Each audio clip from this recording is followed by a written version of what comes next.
نحمده ونستعينه ونستغفره ونؤمن به ونتوكل عليه ونعوذ بالله من شرور أنفسنا ومن سيئات أعمالنا من يهده الله فلا مضل له ومن يضلله فلا هادي له ونشهد أن لا إله إلا الله وحده لا شريك له ونشهد أن سيدنا ونبينا مولانا محمدا عبده ورسوله أرسله الله بالحق بشيرا ونذيرا أما بعد فقد قال الله تعالى في كلامه القديم أعوذ بالله من الشيطان الرجيم بسم الله الرحمن الرحيم في قلوبهم مرض فزادهم الله مرضا ولهم عذاب أليم بما كانوا يكذبون وإذا قيل لهم لا تفسدوا في الأرض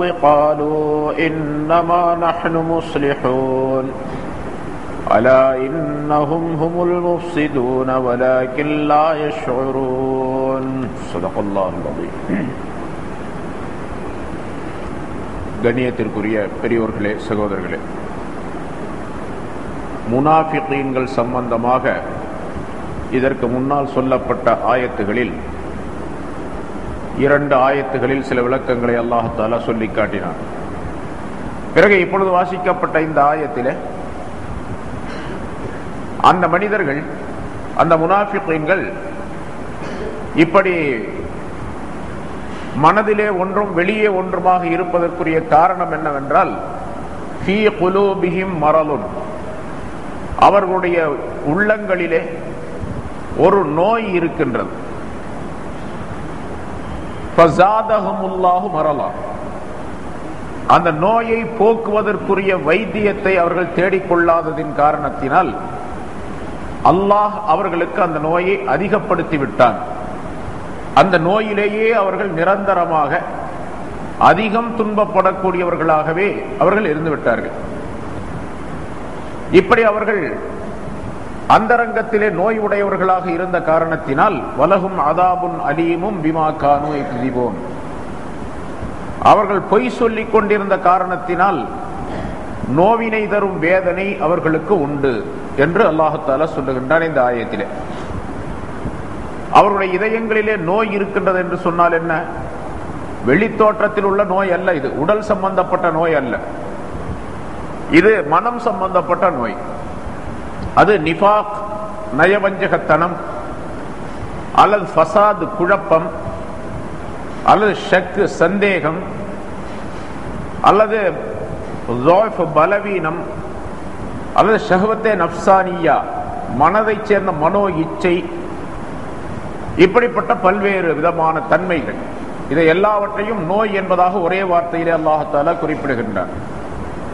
இந்த நோய் அந்த மனிதர்களுடைய உள்ளங்களிலே இருக்கின்ற காரணத்தினால் அவர்கள் உள்ளே ஒரு மாதிரியும் வெளியே ஒரு மாதிரியும் நடக்கக்கூடிய தன்மை உடையவர்களாக இருக்கின்றார்கள் என்று குறிப்பிடுகின்றார். இந்த நோய் மனதை சேர்ந்த நோயாக இருந்தாலும் கூட, அதாவது ரூஹானியத்தான கல்பை சேர்ந்த நோய், அது கல்பை சேர்ந்த நோயாக இருக்கின்ற காரணத்தினால் அதன் மூலமாக இவர்களுக்கு உடல் நோயும் கூட அதிகப்படக்கூடிய நிலை ஏற்பட்டு விட்டது என்பதாக அல்லாஹ் தஆலா குறிப்பிடுகின்றார். உள்ளங்களிலே அவர்கள் குஃப்ரை மறைத்து வைத்திருந்தார்கள், நயவஞ்சகத்தனத்தை மறைத்து வைத்திருந்தார்கள். அதன் காரணமாக அவர்கள் நிம்மதியாக வாழ முடியாத ஒரு சூழ்நிலையும் அவர்களுக்கு ஏற்பட்டு விட்டது.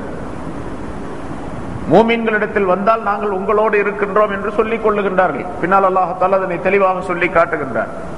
நாங்கள் ஈமான் கொண்டோம் என்று சொல்லுகின்றார்கள். காபிர்களிடத்தில் சென்றால் நாங்கள் உங்களோடு தான் இருக்கின்றோம், நாங்கள் ஈமானை ஏற்றுக்கொள்ளவில்லை என்றும் சொல்லுகின்றார்கள். அதை பரிகாசமாக நாங்கள் செய்து வருகின்றோம் என்பதாகவும் சொல்லிக் கொள்ளுகின்றார்கள். இப்பொழுது அந்த கூட்டத்திலும் இவர்கள் சேர முடியாமல், முழுமையாக மூமினான மனிதர்களோடும் சேர முடியாமல், முழுமையாக சேர முடியாமல் இருக்கக்கூடிய ஒரு நிலை, தடுமாறக்கூடிய நிலை. இந்த நிலை வந்துவிட்ட நேரத்திலே இவருடைய மனதிலே ஒரு நிம்மதியே இருப்பதில்லை. எந்த இடத்தில் சென்றாலும் சரி, காபிர்களோடு சேருவதற்காக வேண்டி அவருடைய கூட்டத்திற்கு சென்றாலும் நாம் ஈமான் கொண்டிருக்கக்கூடிய விஷயம் இவர்களுக்கு தெரிந்து நமக்கு எதிராக இவர்கள் நடந்து கொள்வார்களோ என்று அச்சம் இவர்களுக்கு இருக்கின்றது. அதே போன்று நபி அவர்களிடத்திலும் முஸ்லிம்களிடத்திலும் இவர்கள் வந்தாலும் இவர்களுக்கு அப்பொழுதும் நிம்மதி இருப்பதில்லை. நாம் மறைத்து வைத்திருக்கக்கூடிய இந்த நிஃபாக், நயவஞ்சகத்தனம், குஃப்ராகிறது வெளிப்பட்டு விடுமோ என்ற அச்சம் இந்த நேரத்திலே. இப்பொழுது எல்லா நேரங்களிலும் இவர்கள் தடுமாறக்கூடியவர்களாக, தத்தளிக்கக்கூடியவர்களாக, நிம்மதி இல்லாதவர்களாகவே இருந்து வருகின்றார்கள். இந்த நிம்மதி இல்லாத தன்மை, தடுமாறக்கூடிய, தத்தளிக்கக்கூடிய தன்மை இருக்கின்றதே, அதுவே இவர்களுக்கு உடல் நோயையும் கொண்டு வந்து சேர்க்கக்கூடியதாக ஆகிவிடுகின்றது.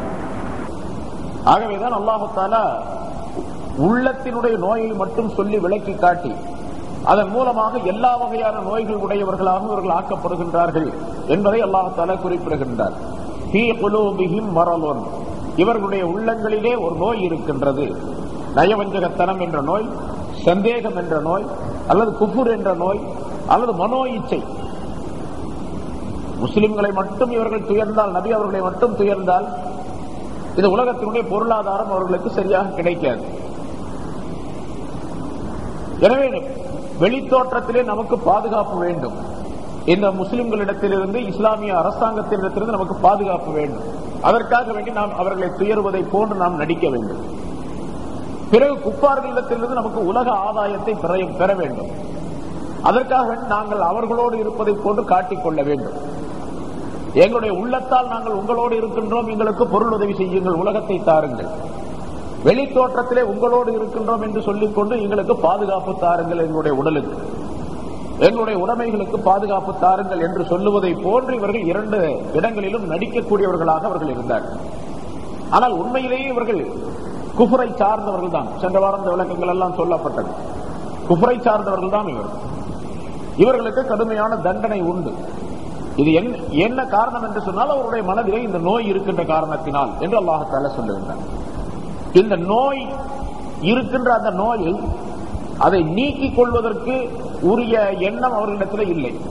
அந்த நோய் அவர்களிடத்தில் அப்படியே இருக்க வேண்டும் என்றுதான் விரும்பினார்கள். அதன் காரணமாக அல்லாஹ் தஆலா என்ன செய்தார் என்று சொன்னால், ஃபஸாதஹுல்லாஹு மரலா, அல்லாஹ் தஆலா அவருடைய நோயை அதிகப்படுத்தி விட்டார். அல்லாஹ் தஆலா வஹீயின் மூலமாக முஸ்லிம்களுக்குரிய செய்திகளை அனுப்பிய பொழுதெல்லாம், ஒரு வஹீ வரக்கூடிய நேரத்தில் எல்லாம் இவர்களை பற்றியுள்ள விஷயங்களை அல்லாஹ் தஆலா நபி அவர்களுக்கு சொல்லி காட்டி விடுவார். இப்படி நடந்து கொள்ளுகின்றார்கள் சில மனிதர்கள் என்பதாக. உடனே அந்த நோயை நீக்குவதற்கு பதிலாக இன்னும் கொஞ்சம் அதிகமாகும் அவர்களிடத்தில். இதுக்கு அசல் காரணம் பொறாமை. முன்னாலும் சென்ற வாரம் சொல்லப்பட்டது, முன்னால் உள்ள ஆயத்திலே பொறாமையின் காரணமாகத்தான் இந்த நிஃபாக் என்ற நயவஞ்சகத்தனம் இவர்களிடத்தில் ஏற்பட்டது. அசலிலே இந்த முனாஃபிக்குகள் வேதக்காரர்களை சார்ந்தவர்கள் இவர்கள். இந்த நபி கடைசியாக வந்த இந்த நபி இருக்கின்றாரே, இவர் தங்களுடைய இனத்திலே, தங்களுடைய கோத்திரத்தாரிலே வர வேண்டும் என்பதாக விரும்பினார்கள். ஆனால் அல்லாஹ் தஆலா முஷ்ரிக்கீன்களாக இருந்த ஆரம்ப காலத்திலே அந்த பனூ ஹாஷிம் கோத்திரத்தாரிலே ரசூலுல்லாஹி ஸல்லல்லாஹு அலைஹி வஸல்லம் அவர்களை இறுதி நபியாக அனுப்பி வைத்தார். எனவே அவர்களின் மீது அவர்களுக்கு கோபம் ஏற்பட்டது, பொறாமை ஏற்பட்டது. இந்த பொறாமையின் காரணமாகவே இவர்களை பழி வாங்க வேண்டும், இவர்களை ஏமாற்ற வேண்டும், இவர்களை கெடுக்க வேண்டும் என்ற எண்ணத்தின் காரணத்தினால், பொறாமையின் காரணத்தால் இப்படி நடிக்க ஆரம்பித்தார்கள். உள்ளொன்று வைத்து புறமொன்று பேசக்கூடிய சூழ்நிலை உடையவர்களாக அவர்கள் ஆனார்கள் இந்த பொறாமையின் காரணமாக. எனவே அந்த பொறாமையின் மூலமாக மனிதன் எப்படியெல்லாம் ஆக்கப்படுகின்றான் என்பதையும் அல்லாஹ் தஆலா சுட்டிக்காட்டி, ஒரு மனிதனுக்கு பொறாமை என்பது உள்ளத்திலே இருக்குமேயானால், பொறாமை என்ற நோய் இருக்குமேயானால், அந்த நோயை அல்லாஹ் தஆலா மேலும் மேலும் அதிகப்படுத்திக் கொண்டுதான் இருப்பானே தவிர அதை நீக்குவதற்குரிய காரண காரியங்களை அல்லாஹ் தஆலா அந்த மனிதனுக்கு ஏற்படுத்த மாட்டான் என்பதையும் அல்லாஹ் தஆலா விளக்குகின்றான். சாதாரணமாக இது முனாஃபிக்குகளுடைய விஷயத்தில் இருந்தாலும் கூட, பொதுவாக பொறாமை என்பது யாருடைய உள்ளத்திலே இருக்கின்றதோ அந்த பொறாமையை முற்றிலுமாக விட்டுவிட்டு அல்லாஹ்விடத்தில் தௌபா செய்து அந்த பொறாமை என்ற எண்ணம் இல்லாமல் முழுமையாக நீக்கிக் கொள்ளக்கூடிய ஒரு மனப்பான்மையை ஒருவர் ஏற்றுக்கொள்ளவில்லை என்றால், அதற்கு அந்த வழிக்கு வரவில்லை என்று சொன்னால், இருக்கக்கூடிய அந்த பொறாமையை அல்லாஹ் தஆலா அதிகப்படுத்திக் கொண்டே போவார். நம்ம உலக வழக்கத்திலையும் பார்க்கலாம். நம்ம ஒரு மனிதர் இன்னொரு மனிதன் மீது பொறாமை வைக்கின்றார். அவர் நல்ல வசதியா இருக்கிறாரு, அல்லது நல்ல வளமாக இருக்கின்றார், நல்ல அந்தஸ்து உள்ளவராக இருக்கின்றார், பட்டம் பதவி உள்ளவராக இருக்கின்றார் என்ற காரணத்தால் இவர் அவர் மீது பொறாமை வைக்கின்றார் என்று வைத்துக் கொள்வோம். அப்படி பொறாமை வைக்கக்கூடிய நேரத்திலே இந்த பொறாமை அவருக்கு அவருடைய அந்தஸ்து எதன் காரணமாக இவர் பொறாமை வைக்கின்றாரோ அது அவருக்கு அதிகமாகும் பொழுது, பணம் காசு அதிகமா இருக்குது, ஒருத்தர் வசதியா இருக்கிறார், அவருக்கு வசதி இன்னும் கொஞ்சம் அதிகமாச்சா இவருக்கு இன்னும் கொஞ்சம் பொறாமை அதிகமாகும். அவருக்கு எவ்வளவு வசதிகள் அதிகமாகின்றதோ அந்த அளவுக்கு இவருக்கு பொறாமை அதிகமாகிட்டே போகும். உலக வழக்கத்தில் நம்ம பார்க்கணும். அதே போன்று இந்த முனாஃபிகீன்களுக்கு இந்த முஸ்லிம்கள் கொஞ்சமாக இருந்தார்கள், இன்னும் கொஞ்சம் அதிகமானார்கள், இன்னும் கொஞ்சம் அதிகமானார்கள், இன்னும் கொஞ்சம் அதிகமானார்கள். ஒவ்வொரு நாளும் இஸ்லாம் வளர்ந்து கொண்டே போனது, முஸ்லிம்கள் அதிகரித்துக் கொண்டே போனார்கள். இவர்களை அழிக்க வேண்டும், ஒழிக்க வேண்டும் என்பது இந்த முனாஃபிகீன்களுடைய நோக்கம். அதற்காக இப்படி ஒரு நாடகத்தை போட்டார்கள். இப்படி அடுத்து கெடுப்பது என்ற எண்ணத்திலே ஒட்டி இருந்து கெடுப்பது, விலகி இருந்து கெடுப்பது என்பது தெளிவாக தெரிந்து கொள்ளக்கூடிய விஷயம். அடுத்து கெடுப்பது என்பது மனிதர்கள் புரிந்து கொள்ள முடியாத விஷயம். ஆக புரிந்து கொள்ள முடியாத அந்தரங்கத்தை புரிந்து கொள்ள முடியாத ஒரு சூழ்ச்சியின் மூலமாக நாம் இப்படி இந்த முஸ்லிம்களை ஒழித்து விடலாம், இஸ்லாத்தை அழித்து விடலாம், இல்லாமல் ஆக்கி விடலாம் என்பதாக நினைத்து நபி அவர்களோடு சேர்ந்து இருப்பதாக, ஈமான் கொண்டிருப்பதாக நடித்தார்கள். ஆனால் உள்ளத்தை எல்லாம் விளங்கிக் கொண்டிருக்கக்கூடிய அல்லாஹ் தஆலா, உள்ளத்திலே அந்த எண்ணத்தை போடக்கூடிய அல்லாஹ் தஆலா அந்த செய்திகளை எல்லாம் ரசூலுல்லாஹி ஸல்லல்லாஹு அலைஹி வஸல்லம் அவர்களுக்கு அவ்வப்பொழுது அறிவித்துக் கொண்டிருந்தார். அதன் காரணமாக இஸ்லாம் வளர்ந்து கொண்டே போனது, முஸ்லிம்கள் அதிகமாகிக் கொண்டே போனார்கள். இதை பார்க்க பார்க்க அவர்களுடைய பொறாமையும் அதிகமாகிக் கொண்டே போனது. இப்பொழுது அல்லாஹ் தஆலா சொல்லுகின்றான், அவர்களுக்கு உள்ளங்களிலே நோய் இருக்கின்றது, அல்லாஹ் அவர்களுக்கு அதிகமாக்கினான், மரல்லா அந்த நோயை அதிகமாக்கினான் என்று சொல்லுகின்றான். உண்மையிலேயே அல்லாஹ் காரணகர்த்தன், முசப்பிப், ஒரு விஷயத்தை உண்டாக்குவதற்கு காரண கர்த்தனாக இருக்கக்கூடியவன் அல்லாஹ் தஆலா. ஆனால் அதனுடைய பொறுப்பு மனிதர்களிடத்தில் இருக்கின்றது. உண்டாக்கி கொள்ளக்கூடிய அந்த அதிகத்தை உண்டாக்கி கொள்ளக்கூடிய காரணத்தை இவர்கள் செய்தார்கள். அது பொறாமை. பொறாமையை மேற்கொண்டதின் காரணமாக, அந்த பொறாமையின் மூலமாகவே அல்லாஹ் தஆலா அவர்களுடைய மனோ நோயை அதிகமாக்கி கொண்டே போய்விட்டார். இந்த இடத்துல அல்லாஹ் தஆலா இப்படி சொல்லுகின்றான். சிலருக்கு இப்படி சந்தேகம் வரணும், அல்லாஹ் ஏன் அதிகமாக்கணும்? நயவஞ்சகம், சந்தேகம், பொறாமை என்ற அந்த நோயை அல்லாஹ் அதிகமாக்கி விட்டான் என்று சொல்லுகின்றான். அல்லாஹ் அதிகமாக்கினா அப்புறம் இவங்க என்ன பண்ணுவாங்க என்று கேட்கலாம். அடிக்கடி சொல்லப்பட்ட விஷயம் இது. எல்லாமே அல்லாஹ் செய்யக்கூடிய காரியங்கள் தான். ஆனால் நன்மை நிகழும் பொழுது அது அல்லாஹின் பக்கம் சேர்க்கப்பட வேண்டும், தீமை நிகழும் பொழுது அது தன்னின் பக்கம் அதனை சேர்த்துக் கொள்ள வேண்டும் என்பது ஈமானுடைய விதிமுறையாகும். ஸல்லல்லாஹு அலைஹி வஸல்லம் அவர்கள் தெளிவாக அதனை சொல்லித் தருகின்றார்கள். ஒரு நல்ல காரியம் நம்மிடத்திலிருந்து நல்ல காரியம் ஏற்படுகின்றது, அல்லாஹ் எனக்கு இதை தந்தான், அல்லாஹுடைய கருணையினால் நான் இதனை செய்தேன், இது எனக்கு கிடைத்தது என்பதாக சொல்ல வேண்டும்.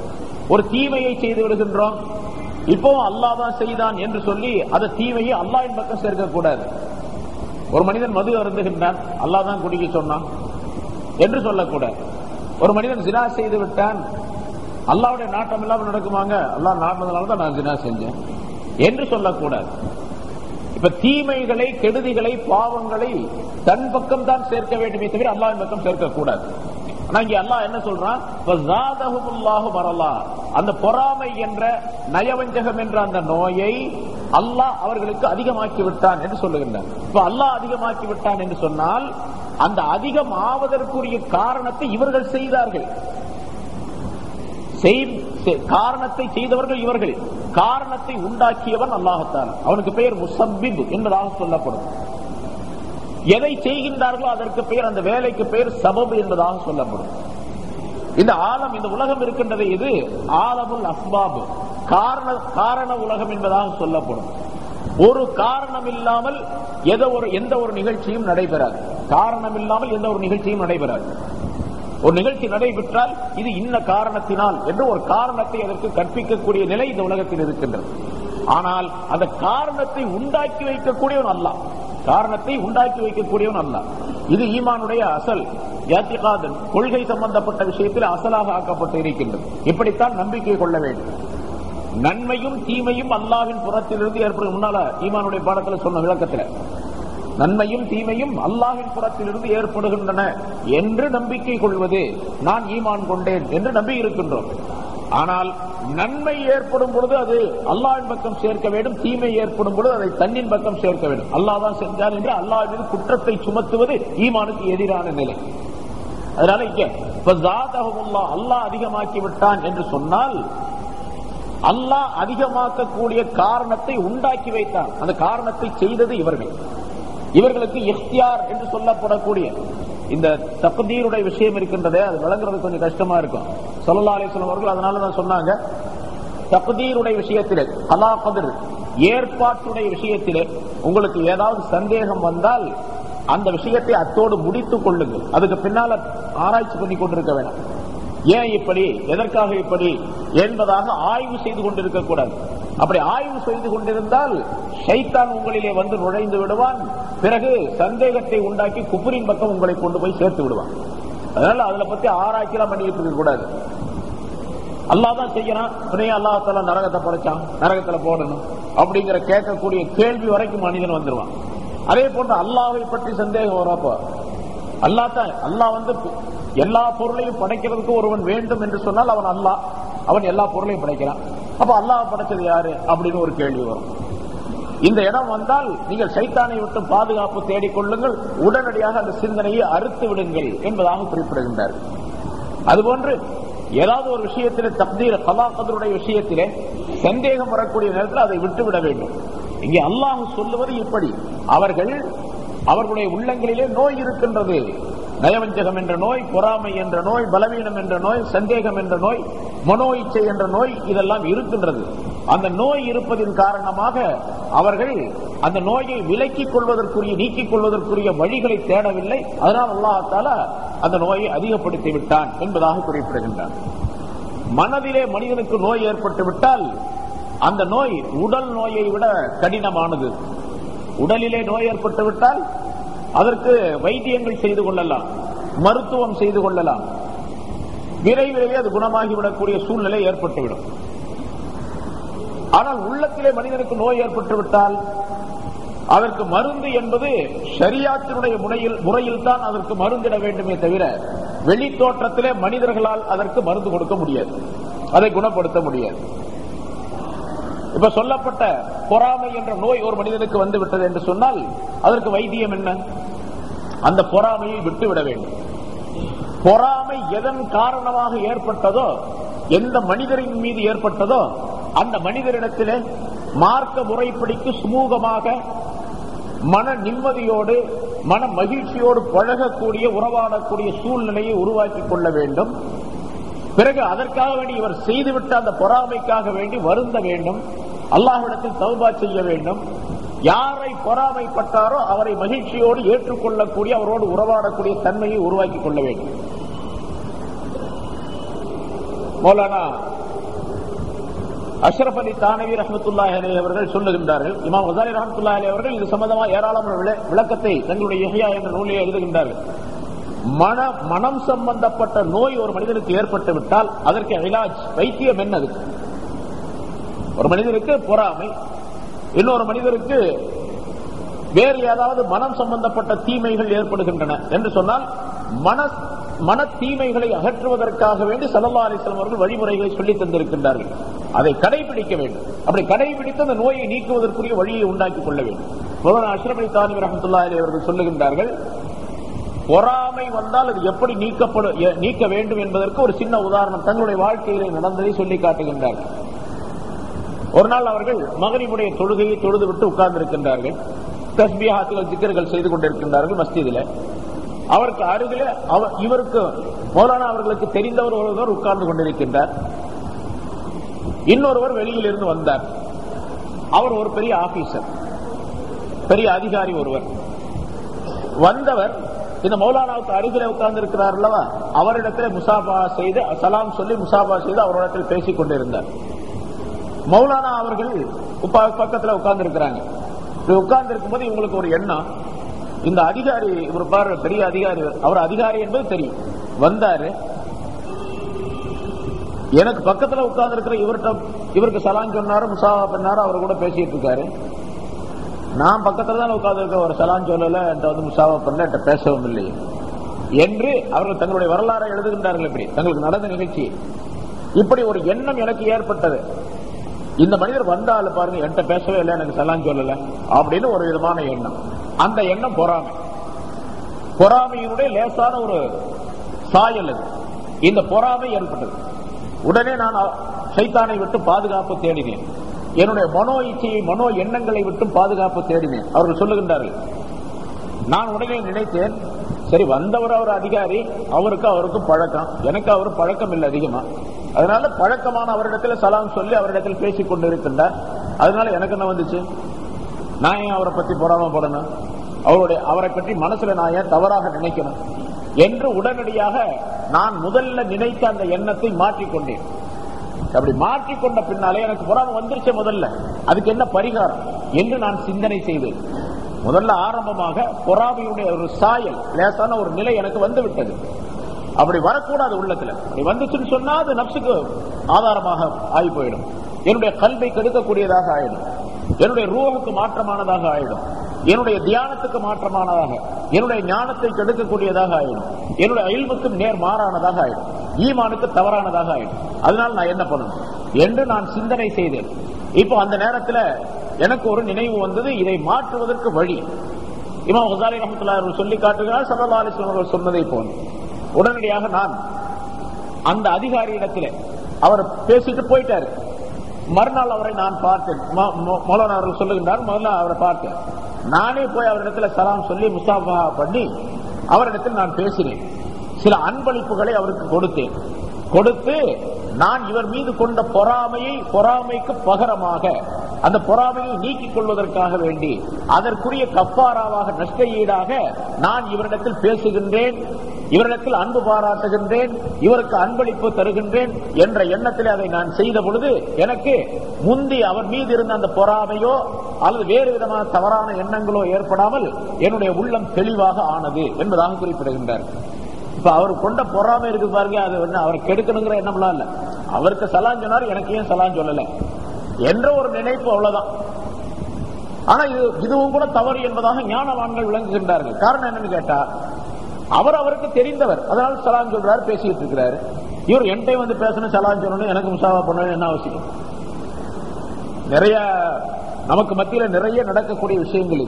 நம்ம 2 பேரும் உட்கார்ந்து இருப்போம், யாராவது 2 பேரும் உட்கார்ந்து இருப்பாங்க, ஒருத்தர் வருவாரு, அவர்கிட்ட போய் சலாம் சொல்லிட்டு முசாவா பண்ணிட்டு அவர்கிட்ட பேசிட்டு போயிடுவாரு. வந்தாலும் நமக்கு ஒரு சலாம் சொன்னாரா, என்ன மோசமான ஆளா இருக்காரு அப்படின்னு சொல்லக்கூடாது என்பது இதுல இருந்து தெரிகின்றது. அப்படி சொன்னாவே பொறாமை என்று அர்த்தம். அவருக்கும் பழக்கம், அதனால அவர் வந்து சலாம் சொன்னாரு, பேசினாரு, போனாரு. அவரை மதித்த மாதிரி என்னையும் மதிக்கணும் அப்படிங்கிற என்ன அவசியம் இருக்கு? இப்ப இவர் பெருமையை நாடுகின்றார், தனக்கு ஒரு உயர்வு வேண்டும் என்று நாடுகின்றார். இதெல்லாம் மனம் சம்பந்தப்பட்ட நோய். இந்த நோய் ஏற்பட்டு இந்த நோய் லேசா இருக்கும் முதல்ல, பிறகு அது கொஞ்சம் கொஞ்சம் அதிகமாகி அதன் காரணமாக இந்த மனிதனுக்கு அந்த ஹசத், பொறாமையின் காரணமாக வேறு பலவிதமான தீமைகள் அதற்குள்ளே வந்து நிறைந்துவிடும். ஒன்றோடு ஒன்று பின்னால் நிறைய வந்து மனம் பூரா தீமையாக நிறைந்துவிடும். அப்புறம் சந்தேகம் வரும், அப்புறம் பெருமை வரும், அப்புறம் கோல் சொல்லுதல் வரும், அப்புறம் கீபத், புறம் பேசுதல் வரும். இப்படி இது பொறாமையின் காரணமாக நிறைய விஷயங்கள் வந்துடும். நிறைய ஹராமான காரியங்கள் எல்லாம் மனசுல வந்து சேர்ந்து போயிடும். அப்படி சேர்ந்து விட்டால் பிறகு ஈமானுடைய நிலைகள் எதுவுமே இந்த மனிதனுடைய மனதிலே ஏறாது. ஏன்? இதயம் துருப்பிடித்து விடும், இதயம் கருப்பாக்கி விடும் இந்த தீமைகளின் காரணமாக. பிறகு நல்லவை எதுவும் ஏற முடியாது. அதனால இந்த மாதிரி தீமைகள் மன தீமைகள் வரக்கூடிய நேரத்தில் உடனடியாக முதல் கட்டமாகவே அதை நீக்கிக் கொள்வதற்குரிய வழிவகைகளை செய்து கொள்ள வேண்டும் என்பதை அந்த மௌலானாவுடைய சம்பவம் நமக்கு சுட்டி காட்டுகின்றது. இப்ப மனதை சார்ந்த அந்த நோய் வந்துவிட்டால் அது மனதோடு மட்டும் நிற்பது கிடையாது. மனதிலிருந்து உடலுக்கும் அது தாவிவிடும், உடலுக்கும் நோயை ஏற்படுத்திவிடும். உடல் நோய் என்பது பலவீனம், மனதில் பலவீனம் ஏற்படுவது. ஒரு மனிதனுக்கு சந்தேகங்கள் அதிகமாக, ஒரு மனிதன் மீது சந்தேகமோ பொறாமையோ அல்லது அவரை பற்றி கோல் சொல்லுவதோ புறம் பேசுவதோ என்ற இந்த நோய்கள் எல்லாம் ஒரு மனிதனுடைய மனதில் இருக்கக்கூடிய நேரத்தில் இவருடைய உடலையும் அது பாதிக்கும் கண்டிப்பாக. முன்னால் நான் சொல்லி இருக்கின்றேன், இப்பொழுது மருத்துவர்கள் ஆய்வு செய்து சொல்லக்கூடிய விஷயம் அது. ஒரு மனிதனுக்கு உடல் நோய் வருவதற்கு காரணம் வெளிப்படையான காரணங்கள் மட்டுமல்ல. ஹார்ட் அட்டாக் வருகின்றது, இந்த ஹார்ட் ஆபரேஷன் செய்யக்கூடிய டாக்டர்கள் நீங்க போய் கேட்டு பாருங்க. அப்போலோல இருக்காரு, இந்த ரயில்வே ஹாஸ்பிட்டல் இருக்காங்க, இங்கெல்லாம் போய் கேட்டு பாருங்க. நான் ஒரு டாக்டர்கிட்ட கேட்டேன். அது மாதிரி ஒரு டாக்டர் சொன்னார், அவராக சொன்னார், மனநோய் வருவதற்கின்றது, அதாவது ஹார்ட் சம்பந்தமான நோய் வருவதற்கின்றது, இது வெறுமனே உணவு சம்பந்தப்பட்ட பழக்கங்களினால் மட்டும் வருவதல்ல. இப்ப ஹார்ட் நோய், இந்த ஹார்ட் அட்டாக் என்பது எதனால வருகிறது? மாரடைப்பு என்பது இரத்த குழாய் அடைத்துக் கொள்வதின் காரணமாக, ரத்தம் சரிவர ஓட்டம் இல்லை என்ற காரணத்தினால் இரத்த குழாயிலே கொழுப்பு அடைத்துக் கொள்வதின் காரணமாக, கொலஸ்ட்ரால் என்பதாக சொல்லுகின்ற வகை, கொழுப்பு அடைத்துக் கொள்வதின் காரணமாக இரத்த ஓட்டம் சீராக இல்லாத காரணத்தினால் போய் சேர வேண்டிய சரியான ரத்தம் இதயத்தில் போய் பிறகு அங்கிருந்து உடல் முழுவதும் சப்ளை ஆகக்கூடிய தன்மை இல்லாத காரணத்தால் திடீரென்று அடைப்பு ஏற்பட்டு விடுகின்றது. மூச்சு விடுவதற்கு சிரமம், சில நேரங்களிலே அது ஃபெயில் ஆக்கப்பட்டு உடனே இறந்து விடுகின்றார்கள். இது ஹார்ட் அட்டாக், மாரடைப்பு என்பதாக சொல்லுகின்றோம்.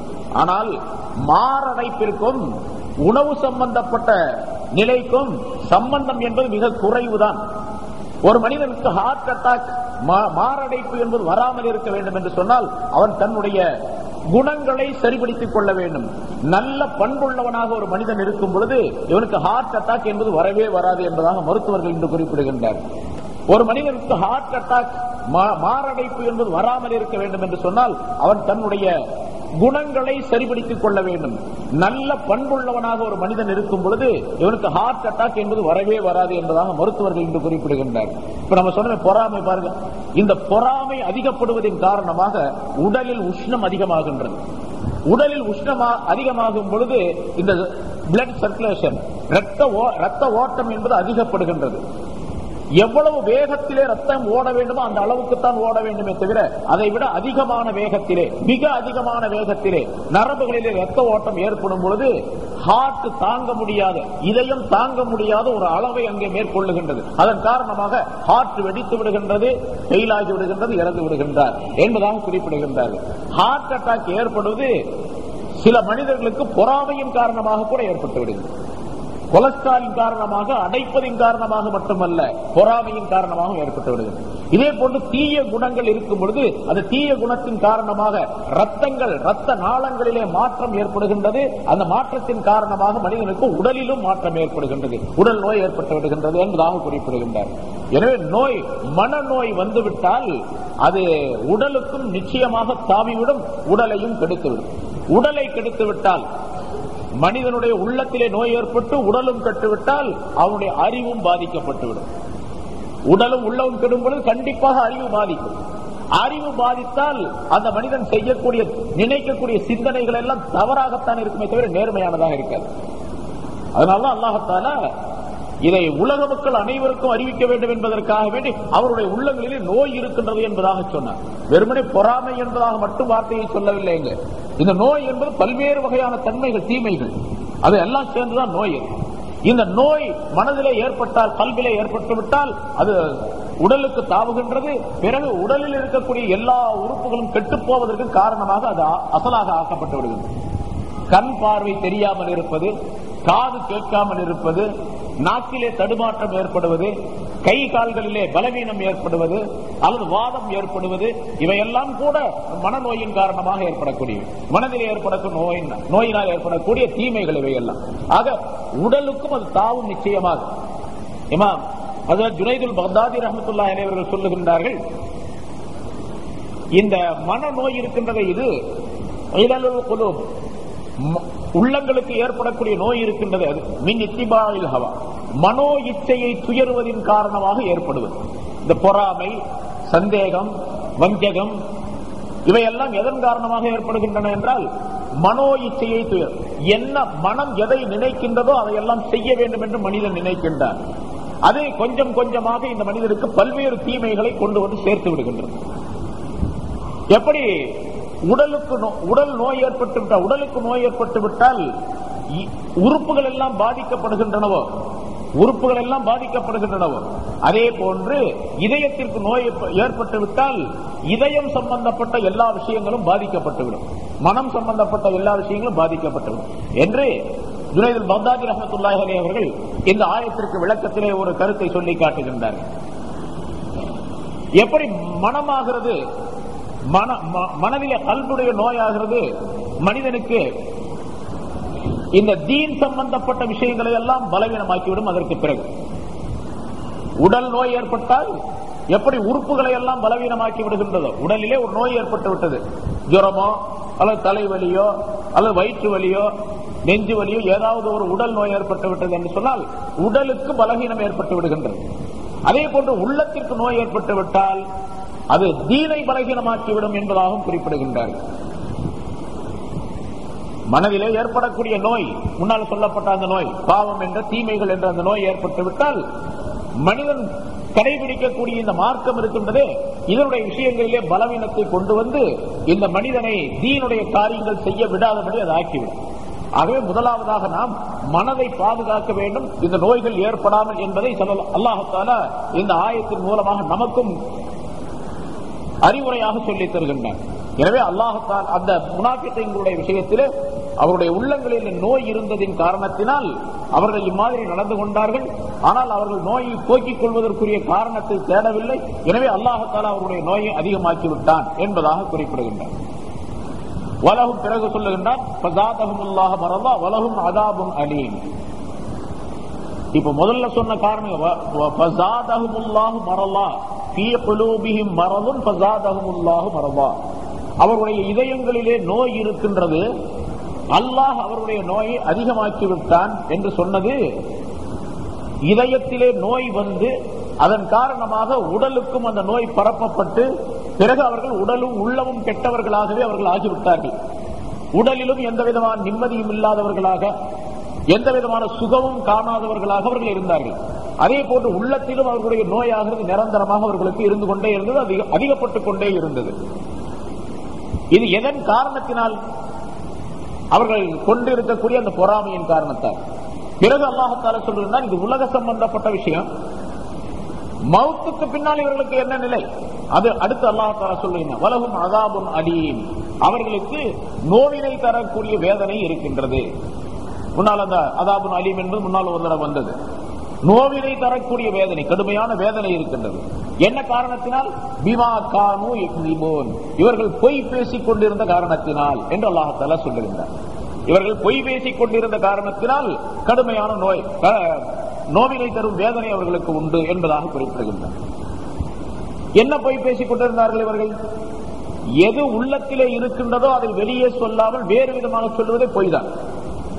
உள்ளத்தில் இல்லாததை நாவினால் சொல்லுவது, நாவினால் சொல்லுவது உள்ளத்தில் இல்லாமல் இருப்பது, கல்பும் நாவும் மாறுபட்ட நிலையில் இருப்பது, அதற்கு பெயர் தான் பொய் என்பதாக சொல்லுவது. பொய்ன்னு சொன்னா நிகழக்கூடிய நிகழ்ச்சிக்கு, உண்மையான நிகழ்ச்சிக்கு மாற்றமான விஷயத்தை சொல்லி காட்டுவதற்கு பெயர் பொய் என்பதாக சொல்லும். பொய்க்கு இலக்கணம் என்ன? பொய் அப்படின்னு சொன்னா பொய் பேசுறாரு அப்படின்னு சொன்னா என்ன அர்த்தம்? எது நிகழ்ச்சிக்கு நிகழ்வுக்கு மாற்றமாக இருக்கின்றதோ அதை சொல்லுகின்றது, உண்மைக்கு மாற்றமாக இருக்கின்றதோ அதை சொல்லுவது.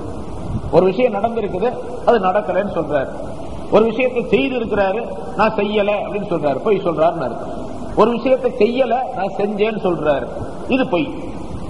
எது நிகழவில்லையோ அதை சொல்லுவது, அல்லது எது நிகழ்ந்ததோ அதை நிகழவில்லை என்று சொல்லுவது, இதற்கு பெயர் பொய் என்பதாக சொல்லணும். இவர்கள் என்ன பொய் சொன்னார்கள்? ஆமன்னா என்பதாக சொன்னார்கள். முதல் ஆயத்தில் சொல்லுங்க, ஆமன்னா, நாங்கள் ஈமான் கொண்டோம், ஈமான் கொண்டிருந்தோம் என்பதாக சொல்லுகின்றார்கள், நாவிலே சொல்லுகின்றார்கள். ஆனா அது உண்மையிலேயே அவர்கள் ஈமான் கொண்டார்களா என்றால் இல்லை. அதனால் ஆமன்னா, நாங்கள் ஈமான் கொண்டோம் என்று சொன்னார்களே, அதிலே பொய் சொல்லிவிட்டார்கள். அதே போன்று அல்லாஹையும் ரசூலையும் ஏற்றுக்கொள்வதாக இவர்கள் வெளித்தோற்றத்திலே சொல்லுகின்றார்கள், உண்மையிலேயே அல்லாஹ் ரசூலை இவர்கள் பொய்ப்படுத்துகின்றார்கள். அல்லாஹ்வை நாங்கள் உண்மைப்படுத்தினோம், ரசூலை நாங்கள், அவனுடைய ரசூலை நாங்கள் உண்மைப்படுத்தினோம் என்பதாக வெளித்தோற்றத்திலே சொன்னார்கள், நாவிலே சொன்னார்கள். மனதிலே அதை பொய்ப்படுத்தினார்கள், அல்லாஹ்வை பொய்யாக்கினார்கள், ரசூலை பொய்யாக்கினார்கள். அப்படி பொய்யாக்கியதின் காரணமாகத்தான் குஃபார்களோடு போய் சேருகின்றார்கள். இங்கே வெளித்தோற்றத்திலே சேர்ந்து கொள்ளுகின்றார்கள், அங்கே அந்தரங்கத்திலே அவர்களோடு சேர்ந்து கொள்ளுகின்றார்கள், எதிரிகளோடு சேர்ந்து கொள்ளுகின்றார்கள். இது அல்லாஹ்வையும் ரசூலையும் அவர்கள் பொய்யாக்கியதின் காரணத்தினால். பிமா கானூ யக்ஸிபூன், அவர்கள் பொய் பேசிக் கொண்டிருந்த காரணத்தினால், அல்லாஹ்வையும் ரசூலையும் பொய்யாக்கி கொண்டிருந்த காரணத்தினால், அல்லது ஆமன்னா நாங்கள் ஈமான் கொண்டோம் என்று அவர்கள் பொய் சொல்லியதின் காரணத்தினால். ரசூலுல்லாஹி ஸல்லல்லாஹு அலைஹி வஸல்லம் அவருடைய சொற்களை எல்லாம் அவர்கள் பொய் என்பதாக சொல்லிக் கொண்டிருந்த காரணத்தினால் வெளித்தோற்றத்தில் சொல்லுகின்றார்கள், நீங்க சொல்றதெல்லாம் சரிதான் என்பதாக சொல்லுகின்றார்கள். ஆனால் உண்மையிலே ரசூலுடைய சொல்லை அவர்கள் ஏற்றுக்கொள்ளவில்லை. ரசூலுடைய சொல்லை மறுத்தார்கள். ரசூலுடைய சொல்லை பொய் என்பதாக கூறினார்கள். அதனால அந்த பொய் சொல்லியதின் காரணமாக அவர்களுக்கு இந்த தண்டனை. என்ன தண்டனை? கியாமத் நாளில் அவர்கள் மறுமையிலே அவர்களுக்குரிய தண்டனை அதாபுன் அலீம், நோவினை தரக்கூடிய வேதனை என்பதாக குறிப்பிடுகின்றனர்.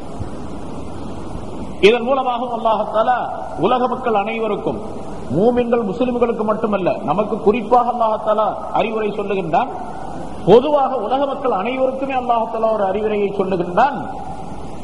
பொய் பேசிக் கொண்டிருப்பதின் காரணமாக அவர்களுக்கு மட்டும் அந்த தண்டனை அல்ல, யார் யார் பொய் பேசுகின்றார்களோ அவர்களுக்கெல்லாம் உண்டு. உலகத்திலே யார் யாரெல்லாம் பொய் சொல்லிக் கொண்டிருக்கின்றார்களோ அவர்களுக்கெல்லாம் இந்த தண்டனை உண்டு என்பதையும் அல்லாஹ் தஆலா அறிவிக்கின்றான். ஆனால் நாம் ஈமான் கொண்டிருக்கின்றோம், ஈமான் கொண்ட பின்னால் பொய்யை சொல்லிக் கொண்டிருக்கின்றோம் என்று சொன்னால் ஈமானின் காரணமாக ஏதாவது ஒரு நாள் நமக்கு நரகத்திலிருந்து விடுதலை கிடைக்கும், தண்டனையிலிருந்து விடுதலை கிடைக்கும். ஈமான் அறவே இல்லாவிட்டால் உள்ளத்திலே, முனாஃபிகீன்களுக்கெல்லாம் உள்ளத்திலே ஈமான் கிடையாது, நாட்கள் மட்டும்தான் ஈமான், ஆமன் நான் சொல்லிக்கிறாங்க, அவ்வளவுதான். அதனால அவங்களுக்கு எந்த தண்டனை கொடுக்கப்படுகின்றதோ மறுமையில் அந்த தண்டனையிலே நிரந்தரமாக இருப்பார்கள், அதிலிருந்து விடுதலை கிடைக்காது. நம்ம உள்ளத்துல ஈமான் கொண்டு இருக்கின்றோம், நாட்கள பொய் வருது என்று சொன்னால் இந்த பொய்யின் காரணமாக அந்த தண்டனை ஒரு குறைந்த கால அளவுக்கு கொடுக்கப்படும். குறைந்த கால அளவுன்னு சொன்னா அது எத்தனை லட்சக்கணக்கான வருஷம் அப்படிங்கறதெல்லாம் தெரியாது. ஏன்னா முன்னால அடிக்கடி சொல்லப்பட்ட விஷயம் உங்களுக்கு நிறைய பல பேருக்கு தெரியும். அல்லாஹ் தஆலா நரகத்தில் போடுகின்றான் என்று சொன்னால் ஒரு வருஷம் ஒருத்தர் நரகத்தில் போடுறான்னு வச்சுங்க, ஒரு வருஷம் உனக்கு தண்டனை. இப்ப சிறை தண்டனை ஒரு வருஷம், ஒரு ஆண்டு தண்டனை போடுறாங்க, அது மாதிரி ஒரு வருஷம் நரக தண்டனை கொடுக்கறான்னு வச்சுங்க. நம்ம போய் பேசுறதுனால அந்த ஒரு வருஷம்ங்கிறது எவ்வளவு அப்படிங்கறதான் பிரச்சனைங்க. அல்லாஹ் தஆலா சொல்லுகின்றான், நீங்கள் உலகத்திலே எண்ணுவதை போன்று 1000 வருஷங்களை கொண்டது ஒரு நாள், அங்கு உள்ள நாள். ஆகிரத்துடைய நாள் என்பது 1000 ஆண்டுகளை கொண்டது ஒரு நாள். அப்ப அல்லாஹ் தஆலா ஒரு வருஷத்துக்கு ஒரு தண்டனையை கொடுக்கின்றான் என்று சொன்னால் ஒரு நாள் 1000 வருஷம் என்று சொன்னால் பிறகு ஒரு வருஷத்திற்கு 365 நாள்களுக்கு எத்தனை? 365,000. ஒரு வருஷத்துடைய சிறை தண்டனை என்பது, ஒரு வருஷத்துடைய நரகத்துடைய தண்டனை என்பது, அல்லாஹ்வுடைய தண்டனை என்பது 365,000 ஆண்டுகளை கொண்டது. அல்ஃபசனா 1000 ஆண்டுகள், ஒரு நாள் என்பது 1000 ஆண்டுகள் என்று ஒரு இடத்தில் அல்லாஹ் தஆலா சொல்லுகின்றான். இன்னொரு இடத்துல குர்ஆன்ல இப்படியும் சொல்லுகின்றான், ஒரு நாள் என்பது 50 அல்ஃபசனா, 50,000 ஆண்டுகளை கொண்டது அப்படின்னு சொல்றான். இந்த உலகத்தில் 50,000 ஆண்டுகள் எவ்வளவு நெடிய காலம் உடையதாக இருக்குமோ அதே கால அளவு ஒரு நாள், கியாமத் நாளில், ஆகிரத்துடைய நாளில். அந்த கணக்கு போட்டா இன்னும் எவ்வளவு ஆகும்? அப்ப நரகத்திற்கு போவது அல்லது தண்டனையை பெறுவது என்பது சுலபமான லேசான விஷயம் அல்ல. அதனால தண்டனையை பெறாமலேயே சொர்க்கத்திற்கு செல்ல வேண்டும், அல்லாஹ்வுடைய தண்டனையை விட்டு தப்பிக்க வேண்டும் என்பதற்காக முயற்சிகள் செய்ய வேண்டுமே தவிர, அமல் செய்ய வேண்டுமே தவிர, சரி தண்டனை கிடைச்சா பரவாயில்ல, கொஞ்சம் தண்டனை அறிவிச்சுட்டால் சொர்க்கத்துக்கு போயிடுறோமா இல்லையா என்று சொல்லக்கூடாது. ஆக அல்லாஹ் தஆலா மீது பயம் வைக்க வேண்டும், அல்லாஹ் சொன்ன கட்டளைகளை முழுமையாக செய்ய வேண்டும் என்ற எண்ணம் இருக்க வேண்டும். இங்கே அல்லாஹ் தஆலா சொல்லுவது பிமா கானூ யக்ஸிபூன், அவர்கள் பொய் சொல்லிக் கொண்டிருந்த காரணத்தினால் நோவினை தரும் வேதனை அவர்களுக்கு உண்டு என்று சொல்லும் பொழுது பொய் பேசுவதை ஒரு மூமினான மனிதன் மிக ஜாக்கிரதையாக பேணி வர வேண்டும். அதாவது அதை பொய் பேசாமல் இருக்க வேண்டும். பொய் எந்த நேரத்திலும் எந்த நிலையிலும் ஒரு மூமினான மனிதனுடைய நாவிலிருந்து பொய் வந்துவிடக் கூடாது என்பதிலே கவனம் உள்ளவர்களாக இருக்க வேண்டும் என்பதையும் அல்லாஹ் தஆலா இங்கே சொல்லி காட்டுகின்றார். ஏனென்றால் பொய் பேசுவது நிஃபாக்குடைய அடையாளம். முன்னால சொன்னா முனாஃபிகீன்களுக்கு அடையாளம் ஸல்லல்லாஹு அலைஹி வஸல்லம் அவர்கள் 3 என்பதாக ஒரு ஹதீஸிலும் 4 என்பதாக மற்றொரு ஹதீஸிலும் அறிவிக்கின்றார்கள். அந்த 4 விஷயங்கள் முன்னால சொல்லப்பட்டு இருக்கின்றன. அவன் பேசினால் பொய் தான் பேசுவான். முனாஃபிகீனுடைய அடையாளங்களிலே பொய் பேசினால் பொய் தான் பேசுவான். ஏதாவது வாக்களித்தால் அந்த வாக்குக்கு மாற்றம் செய்வான். ஒப்பந்தம் செய்தால் அதை முறித்து விடுவான் என்று ஸல்லல்லாஹு அலைஹி வஸல்லம் அவர்கள் சொல்லுகின்றார்கள்.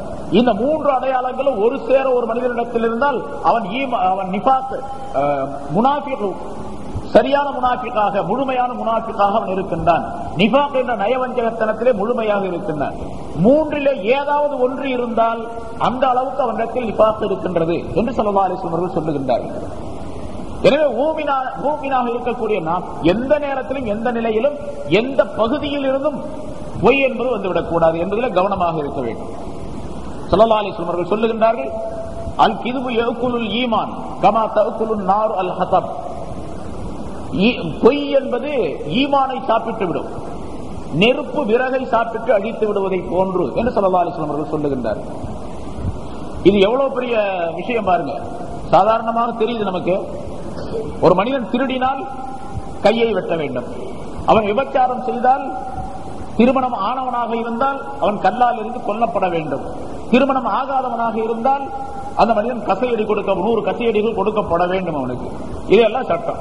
கள்ளு குடிச்சா அவனுக்கு 80 கசையடிகள் கொடுக்கப்பட வேண்டும்.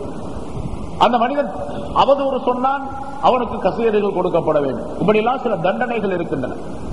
இந்த குற்றத்தை செய்தால் என்ன தண்டனை, ஷரியத் மார்க்கத்தினுடைய முறைப்படி. இஸ்லாமிய ஆட்சியாக இருந்தால் அந்த தண்டனையை நிறைவேற்றுவார்கள். சரி, ஒருத்தர் பொய் சொன்னா அவனை எத்தனை அடி அடிக்கிறது? இங்க அடியெல்லாம் கிடையாது, அவனுக்கு கல்லால் அடிக்கிறதுலாம் கிடையாது, கையை வெட்டுறதும் கிடையாது, நாக்க வெட்டுறதும் கிடையாது, இதெல்லாம் எதுவுமே இல்லை. ஆனா எல்லாவற்றை விட மிக அதிகமான பாதிப்பு உள்ள ஈமான் போயிடும். ஈமானே போயிடுச்சுன்னு சொன்னா அப்புறம் இவனுக்கு தண்டனை என்ன பிரச்சனை இருக்குது? தண்டனை நிரந்தரமான தண்டனை தான். ஸல்லல்லாஹு அலைஹி வஸல்லம் அவர்கள் எவ்வளவு அழகாக, எவ்வளவு அழுத்தமாக, எவ்வளவு வலியுறுத்தி அதனை சொல்லி காட்டுகின்றார்கள், எவ்வளவு பயங்கரமாக அதனை சொல்லி காட்டுகின்றார்கள் என்று நாம் சிந்திக்க வேண்டும். பொய் என்பது ஈமானை சாப்பிட்டு விடும், நெருப்பு விறகை சாப்பிட்டு விடுவதை போன்று என்பதாக சொல்லுகின்றார்கள். ஹஜ்ரத் அபூபக்கர் ஸித்தீக் ரலியல்லாஹு தஆலா அன்ஹு அவர்கள் சொல்லுகின்றார்கள், ஈயாக்கும் வல் கிதுப், உங்களுக்கு நீங்கள் பொய் பேசுவதை உங்களுக்கு நான் எச்சரிக்கை செய்கின்றேன். ஃபஇன்னஹு முஜானிபுன் லில் ஈமான், அது ஈமானுக்கு, ஈமானை ரொம்ப தூரப்படுத்தக்கூடியது, ஈமானை விட்டு உங்களை ரொம்ப தூரமாக ஆக்கி வைக்கக்கூடியது என்பதாக சொல்லுகின்றார்கள். ஈமானுக்கு அது உங்களுக்கு சம்பந்தமே இருக்காது நீங்க பொய் பேசிக்கிட்டே இருந்த. நம்மள எவ்வளவு பேர் இருக்கிறோம் பாருங்க, வியாபாரிகள் சொன்னா எப்படி அஜித்து பொய் பேசாம வியாபாரம் செய்யறது என்று கேட்கக்கூடியவர் இருக்கிறாங்க. பொய் பேசாம எப்படி வியாபாரம் செய்யறது, பொய் பேசாம எப்படி கடை வைக்கிறது, பொய் பேசாம எப்படி லாபம் சம்பாதிக்கிறது, பொய் பேசாம எப்படி ஆபீஸுக்கு போறது, பொய் பேசாம எப்படி ஒரு ஆளுடைய காரியத்தை சாதிக்கிறது என்று கேட்கக்கூடிய மனிதர்கள் நிறைய இருக்கிறாங்க. பொய் பேசினா தான் எல்லாம் நடக்கும், பொய் தான் சொல்லணும். ஊருக்கு போனா பொய் சொல்லணும், ட்ரெயின்ல போனா பொய் சொல்லணும், பஸ்ல போனா பொய் சொல்லணும், எல்லாத்துக்குமே பொய் சொல்லி தான் வாங்க வேண்டியது இருக்கு. பொய்யிலே பிறந்து பொய்யிலே வளர்ந்து பொய்யிலே வாழக்கூடிய ஒரு சூழ்நிலை மனிதர்களுக்கு நிறைய ஆகிப்போச்சு. அதனால பொய் பேசுறது என்பது சர்வசாதாரணமா ஆகிப்போச்சு. பொய் பேசாம, நான் பொய் பேசாம இருக்கணும்னு நினைக்கிறேன், நான் பொய் பேசுறதே இல்லை. நான் ஒரு விஷயத்த ஒரு ஆள்கிட்ட சொன்னேன் அப்படின்னா நீ பொய் சொல்றேன் அப்படிமா நிறைய சொல்றாங்க. அந்த மாதிரி நம்மளே சொன்னாங்களோ அஜித் நீங்க பொய் சொல்றீங்க அப்படின்னு. பொய்யே சொல்ல மாட்டான்ப்பா, நான் அது எப்படி அஜித்து முடியும், பொய் சொல்லாம எப்படி இருக்க முடியும் அப்படின்னு. நான் பொய்யே பேசுறது இல்லப்பா அப்படின்னா அது எப்படி சும்மா சொல்றீங்க, பொய் நான் பொய்யே சொல்றேன், பொய் சொல்றது இல்லைங்கிறத நீ பொய் சொல்றேங்க, நான் பொய் சொல்றதே இல்லப்பா அப்படின்னா நீங்க பொய் சொல்றது இல்லைன்னு பொய் சொல்றீங்க அப்படிங்க. பொய் சொல்லாமல் இருப்பது அப்படிங்கிறது நினைச்சே பார்க்க முடியலங்க. இப்ப எந்த மனிதனும் பொய் சொல்லாமல் இருக்கிறார் அப்படிங்கிறது நினைச்சே பார்க்க முடியல. அப்படிப்பட்ட ஒரு காலத்தில் நம்ம இருந்துட்டு இருக்கிறோம். இங்க அல்லாஹ் சொல்லுகின்றான், வலவும் அதாபுன் அலீம் பிமா கானூ யக்திபூன், அவர்கள் பொய் பேசிக் கொண்டிருந்த காரணத்தினால், பிமா கானூ யக்திபூன் அப்படின்னா அவர்கள் பொய் பேசிய காரணத்தினால் அப்படின்னு ஒரு தடவை 2 தடவை பொய் பேசுற அப்படிங்கிற அர்த்தம் இல்ல. கானூ யக்திபூன் அப்படின்னாவே இஸ்திம்ரார், அதாவது நிரந்தரமாக பொய் சொல்லிக்கிட்டே இருந்தாங்க அப்படின்னு அர்த்தம். அவங்க காலம் பூரா பொய் சொல்லிக்கிட்டே இருந்தாங்க. இப்ப உள்ள சூழ்நிலை அப்படித்தான் இருக்கு. காலம் பூரா பொய் தான், காலையில எந்திரிச்சது ராத்திரி படுக்கிற வரைக்கும் பொய் தான். எத்தனையோ விஷயங்கள்ல பொய் வந்துருது. சில நேரங்களில் நம்ம அறியாமலேயே பொய் வந்துடக்கூடிய சூழ்நிலையும் இருக்குது. அதனால ரொம்ப ஜாக்கிரதையா இருக்குன்னா நம்ம பேச்சு பொய்யா இருக்குதா அப்படின்னு, அதுல பொய் இருக்கா இல்லையா அப்படிங்கிறது ரொம்ப ஜாக்கிரதையா இருக்கணும். ஏன்னு கேட்டா இந்த பொய்யின் காரணமாக பல்வேறு தீமைகள் வந்துடும் பின்னால. அந்த பொய்யோடு நின்று விடுவதில்லை. எப்படி ஹசத் பொறாமையின் காரணமாக பல தீமைகள் உள்ளத்துக்கு வந்துருது, அது போல வெளித்தோற்றத்திலே பொய் பேசுவதன் காரணமாக வேறு பல தீமைகள் வந்து சேர்ந்து விடக்கூடிய நிலை ஏற்பட்டது. சாதாரணமாக சொல்லுவோமா இல்லையா, ஒரு தப்பை மறைக்கிறதுக்கு 9, ஒரு பொய்யை மறைக்கிறதுக்கு 9 பொய் பேசுறான் அப்படின்னு சொல்லிட்டு ஒரு பொய் சொல்லிட்டாரு. சரி, அவர் பொய் சொல்லிட்டாரு அப்படிங்கிறது, நான் ஒரு பொய் சொல்லிட்டேன், அந்த பொய் இல்ல அப்படின்னு நிரூபிக்கிறதுக்கு அப்புறம் ஒரு 9 பொய் சொல்லணும். ஆக மொத்தம் 10 ஆகி போச்சு. 10 சேர்ந்து பொய் தான். அப்ப திரும்ப எல்லாம் சேர்ந்து இவர் பொய் சொன்னார் நிரூபணம் ஆயிடும். அப்புறம் நான் சொன்ன பொய்யை மறுக்கவே முடியாது, மறுபடியும் பொய் என்பது வெளியாயிடும். ஆக பொய், ஒரு பொய் சொல்லுவதன் காரணமாக பல்வேறு தீமைகள் அதற்குள்ளே வந்துவிடும். அதனால பொய் சொல்லுவது ஈமானை போக்கிவிடும் என்று ஸல்லல்லாஹு அலைஹி வஸல்லம் அவர்கள் அறிவிக்கின்றார்கள். இந்த பொய் என்பது சொல்லிலே பொய், செயலிலே பொய், அகீதா கொள்கையிலே பொய். அல் கிதுபு ஃபில் கவுல், அல் கிதுபு ஃபில் அமல், அல் கிதுபு ஃபில் அகீதா என்பதாக மூன்றாக பகுக்கின்றார்கள் முஃபஸ்ஸிரீன்கள். சொல்லிலே பொய் இருக்கக்கூடாது. சொல்லுல பொய் என்று சொன்னா நிகழ்வுக்கு மாற்றமாக சொல்லுவது. எது நிகழ்ந்திருக்கின்றதோ அதற்கு மாற்றமாக சொல்லுவது. ஒரு விஷயம் நிகழ்ந்திருக்குது, அதுக்கு மாற்றமாக வந்து சொல்லுவது. வழியில ஒரு காட்சியை பார்க்கறீங்க, ஒரு ஆள் பஸ்ல அடிபட்டுட்டாரு, அடிபடல அப்படின்னு சொல்றது. அது பஸ்ல அடிபடல, அவர் அடிபட்டுட்டாரு அப்படின்னு சொல்றது. ஏதாச்சும் ஒரு நிகழ்ச்சி நடந்திருக்குது, நடக்கல அப்படின்னு சொல்றது. நடக்காம இருக்குது, அது நடந்தது அப்படின்னு சொல்றது. எப்படி எல்லாம் சொல்றது.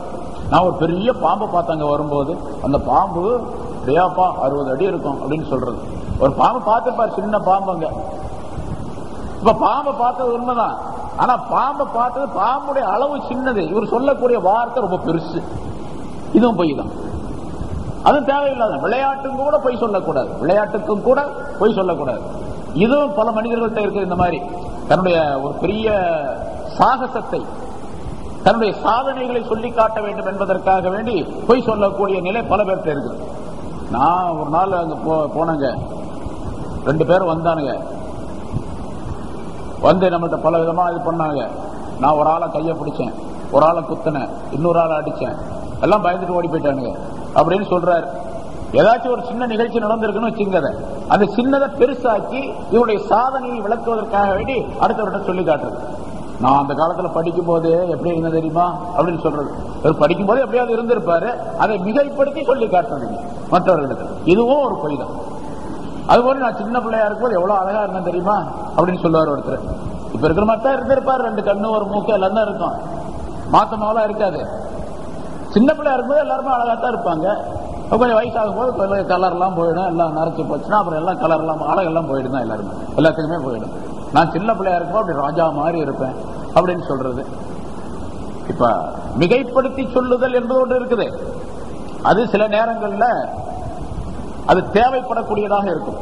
அதனாலதான் ஸல்லல்லாஹு அலைஹி வஸல்லம் அவர்கள் சரி இதை முடிச்சுக்கோ, இந்த 3 பொய், அதாவது சொல்லிலே பொய் என்பது நிகழ்வுக்கு மாற்றமாக சொல்வது, ஹிலாஃபுல் வாக்கியா, நிகழ்வுக்கு மாற்றமாக சொல்லுவது. அல் கிதுபு ஃபில் அமல், செயலிலே பொய் சொல்லுவது அப்படிங்கிறது ஹிலாஃபுல் கவுல், பொய் சொல்லுக்கு மாற்றம் செய்வது. சொன்னது எதுவோ அதுக்கு மாற்றமாக நடக்கிறது. இவர் சொல்லுவாரு, அதுக்கு மாற்றமா நடக்கிறது. அல்லாஹ் தஆலா குர்ஆன்ல சொல்லும்போது, யா அய்யுஹல்லதீன ஆமனூ லிம தகூலூன மா லா தஃபஅலூன், ஈமான் கொண்டவர்களே நீங்கள் ஏன் செய்யாததை சொல்லுகிறீர்கள் அப்படின்னு கேக்குறான் அல்லாஹ் தஆலா. அது பொய் சொல்றதுன்னு அர்த்தம். நீங்க செய்யாததை ஏன் சொல்றீங்க அடுத்தவங்களுக்கு, அல்லது நீங்க செய்யாததை ஏன் சொல்றீங்க. நான் இன்னைக்கு பார்ப்பார் ராத்திரி பராத்திர வந்துச்சா 100 ரக்காத் தொழுதேன் அப்படிங்கிறது. 90 ரக்காத் தொழுதுருப்பாரு, 100 ரக்காத் தொழுதேன் அப்படிங்கிறது. 90 தொழுதுட்டு முடிச்சிருப்பாருன்னு வச்சுங்க, 90 100 கூட சொல்லக்கூடாது. இவர் தொழாமே இருந்து 100 சொன்னார்னா என்ன ஆகிறது. அதாவது நான் ராத்திரி நேற்று நோன்பு வச்சேன் அப்படின்னு சொல்றது, நோன்பு வச்சிருக்க மாட்டார், நோன்பு வச்சேன்னு சொல்றது. அதாவது ரமலான் மாசத்துல சில பேர் இருக்கிறாங்க, நோன்பு வைக்காம இருப்பாங்க, நோம்பான்னு கேட்டாங்க அப்படின்றாங்க, ஆமான்னு கூட சொல்ல மாட்டாங்க, அப்படின்னு சொல்லிட்டு போயிட்டே இருப்பாரு ஒரு பாட்டு. இப்ப நோம்பு வைக்காம இருந்து நோம்பு வச்சேன்னு சொல்றது. இப்ப சொல்லுக்கு மாற்றம் செய்வதற்கு பேர் அமல்ல போய் சொல்றது. எதை செய்தாரோ அது அல்லாத வேறு விஷயத்தை சொல்றது, எதை சொல்லுகின்றாரோ அதற்கு மாற்றமா செய்யறது. இது அமலிலே பொய் அப்படிங்கிறது. அல் கிதுபு ஃபில் அகீதா, கொள்கை சம்பந்தப்பட்ட விஷயத்திலே பொய். அல்லாஹ் 2 பேர் தான், ஒருத்தன்லாம் கிடையாது அப்படின்னு சொல்றது. அல்லாஹ்ங்கிற 2 பேர் தான், வானத்துல ஒருத்தன் பூமியில ஒருத்தன் இருக்கிறான் அப்படின்னு சொல்றது. இப்ப அது கொள்கையில பொய். அது போனா ஈமான், அப்படி உண்மையிலே நம்பிக்கை கொண்டால் அது ஈமானே போயிடும். சரி, அப்படி இல்ல, அல்லாஹ் தஆலாவுடைய விஷயத்திலே எது எது அவனுக்கு சாத்தியமாகுமோ, எது எது அவனுக்கு இருக்க வேண்டுமோ அதையெல்லாம் ஒப்புக்கொள்ள வேண்டும். முன்னால ஈமானுடைய விஷயத்தில் சொல்லப்பட்டிருக்கிறது. அதுல சில விஷயங்களை இவர் மறுக்கிறார் அல்லது ஒப்புக்கொள்வதில்லை. அல்லாஹ் தஆலா எல்லாம் சரிதான், அல்லாஹ் தஆலாவுக்கு உருவம் இருக்கத்தாங்க செய்யுது. உருவம் இல்லாம எப்படிங்க அல்லாஹ்னு ஒருத்தன் இருக்க முடியும் அப்படின்னு சொல்றாரு. அல்லாஹ்வுக்கு உருவம் கிடையாது. அவன் உருவமானவனும் அல்ல, அருவமானவனும் அல்ல. அல்லாஹ் உருவம் உடையவனும் அல்ல, அருவம் உடையவனும் அல்ல. உருவம் என்று சொன்னால் இந்த பிகர் சூரத்து, அருவம் என்று சொன்னால் உருவம் இல்லாத தன்மை, அதுவும் கிடையாது. இப்ப இந்த காத்து இருக்குது, அதுக்கு உருவம் கிடையாது. கரண்ட் இருக்குது, மின்சாரம், அதுக்கும் உருவம் கிடையாது. இதெல்லாம் அருவம். காத்துங்கிறது எப்படி கருப்பா சிவப்பா நெட்டையா குட்டையா யாரும் சொல்ல முடியுமா? அது எவ்வளவு பெருசு இருக்குது, எத்தனை இன்ச் அளவு இருக்கு, எத்தனை அடி இருக்குது, எத்தனை அகலம் இருக்கு அப்படின்னு காற்றை பற்றி. அதே மாதிரி மின்சாரம் இருக்குதுன்னு தெரியும், நல்லா காத்து இருக்குதுன்னு தெரியும், நல்லா அது யாரும் மறுக்க முடியாது. காத்து இல்லை இந்த இடத்துல அப்படின்னு மறுக்க முடியாது, மின்சாரம் இல்லை என்று மறுக்கவும் முடியாது. இப்ப இதுவெல்லாம் அருவம், உருவம் இல்லாத பொருள்கள். சரி, மின்சாரத்தை போன்று அல்லாஹ் இருக்கிறானா, காத்தை போன்று இருக்கிறானா அப்படின்னு கேட்டா அதை இல்லை, அப்படி இல்லை. அப்போ உருவமும் அல்ல, அருவமும் அல்ல. அவன் உருவிலி அருவிலி அப்படின்னு காசிம் புலவர் பாடுகின்றார். உருவிலி அருவிலி, உருவம் இல்லாதவன் அருவமும் இல்லாதவன் என்பதாக. எனவே அல்லாஹு தஆலாவை பற்றி அதெல்லாம் கிடையாதுங்க, அவன் உருவம் உள்ளவன் தான் அப்படின்னு சொல்ற. சரி, உருவமே இல்லைங்க, அவன் எப்படியாவது ஒரு நிலையில இருக்கணுமா இல்லையா, அதனால அருவம்.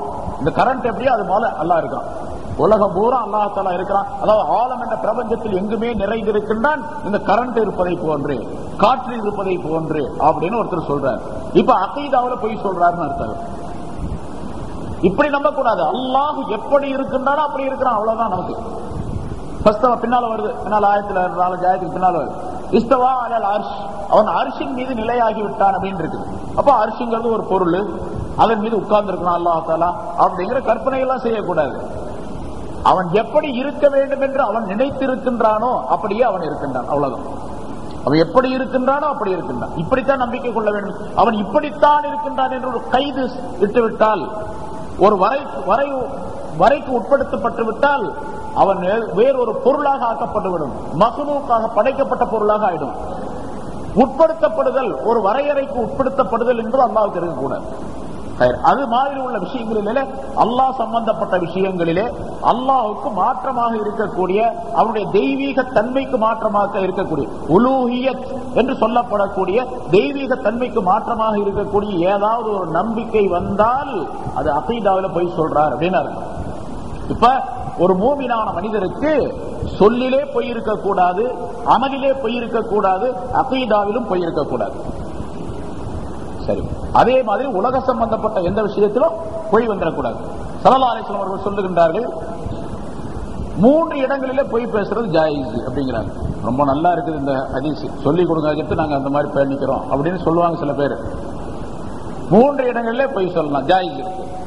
ஒன்று போர்க்களத்திலே, யாருங்க போர்க்களத்துக்கு போறது? இப்போ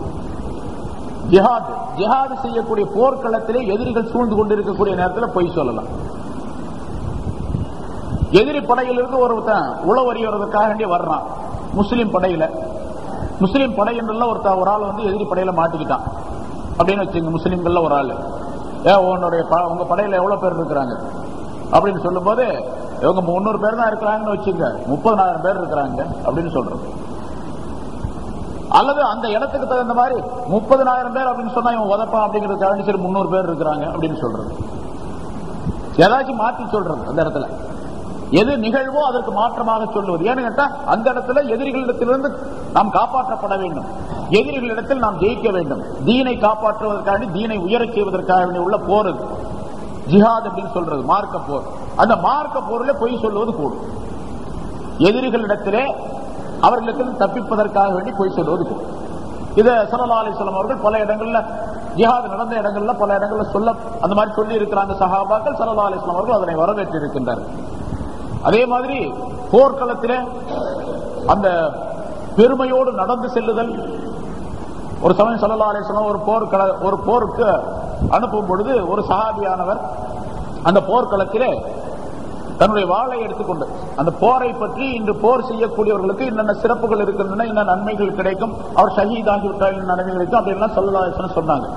ஒருத்தர் வேகமா வாளை எடுத்துக்கிட்டு அந்த போர்க்களத்தில் நுழைஞ்சு போறாரு, ரொம்ப வீர நடை போட்டுக்கிட்டு போறாரு. அப்படி நெஞ்ச நிமித்திக்கிட்டு வாளை எடுத்துக்கிட்டு வில் எடுத்துக்கிட்டு ரொம்ப வேகமா அந்த போர்க்களத்தில் நுழைஞ்சு போறாரு மைதானத்துல.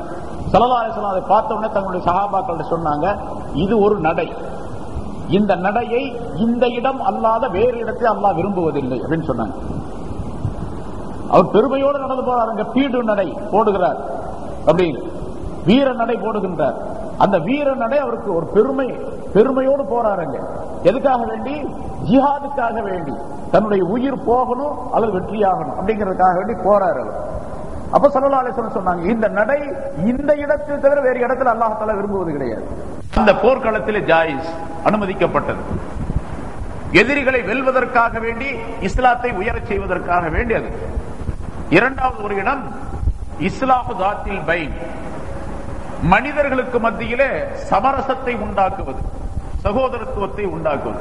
ரெண்டு பேரும் சண்டை போட்டுக்கிட்டு இருக்கிறாங்க, ஏதாச்சும் ஒரு சின்ன பொய்ய சொன்னா அல்லது பெரிய பொய்ய சொன்னா ரெண்டு பேரும் சமாதானம் ஆயிடுவாங்க அப்படின்னு வச்சுங்க.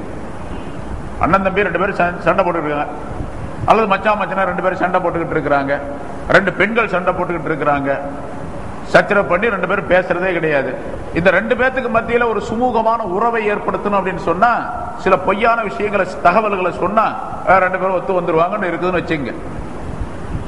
ஏதாவது ஒரு விஷயத்தை சொல்லி, அதாவது சொத்து தகராறு இருந்துச்சு, அதுல ரெண்டு பேரும் சண்டை போட்டுக்கிட்டு பேசாம இருக்கிறாங்க, அல்லது ஏதாவது குடும்ப பிரச்சனைகள்ல இந்த உறவு முறைகள், ஏதாவது இப்பதான் கல்யாண காட்சிகள்லாம் வந்து கோவிச்சுக்கிறாங்களே, கல்யாணத்துக்கு கூப்பிடலன்னா பேச மாட்டாரு, சுன்னத்து கல்யாணத்துக்கு கூப்பிடலன்னா, கல்யாணத்துக்கு மட்டுமல்ல அவர் ஹத்னா பண்றாரு கூப்பிடல அப்படின்னு சொன்னா கோவிச்சுக்காரு, வர்றதே கிடையாது.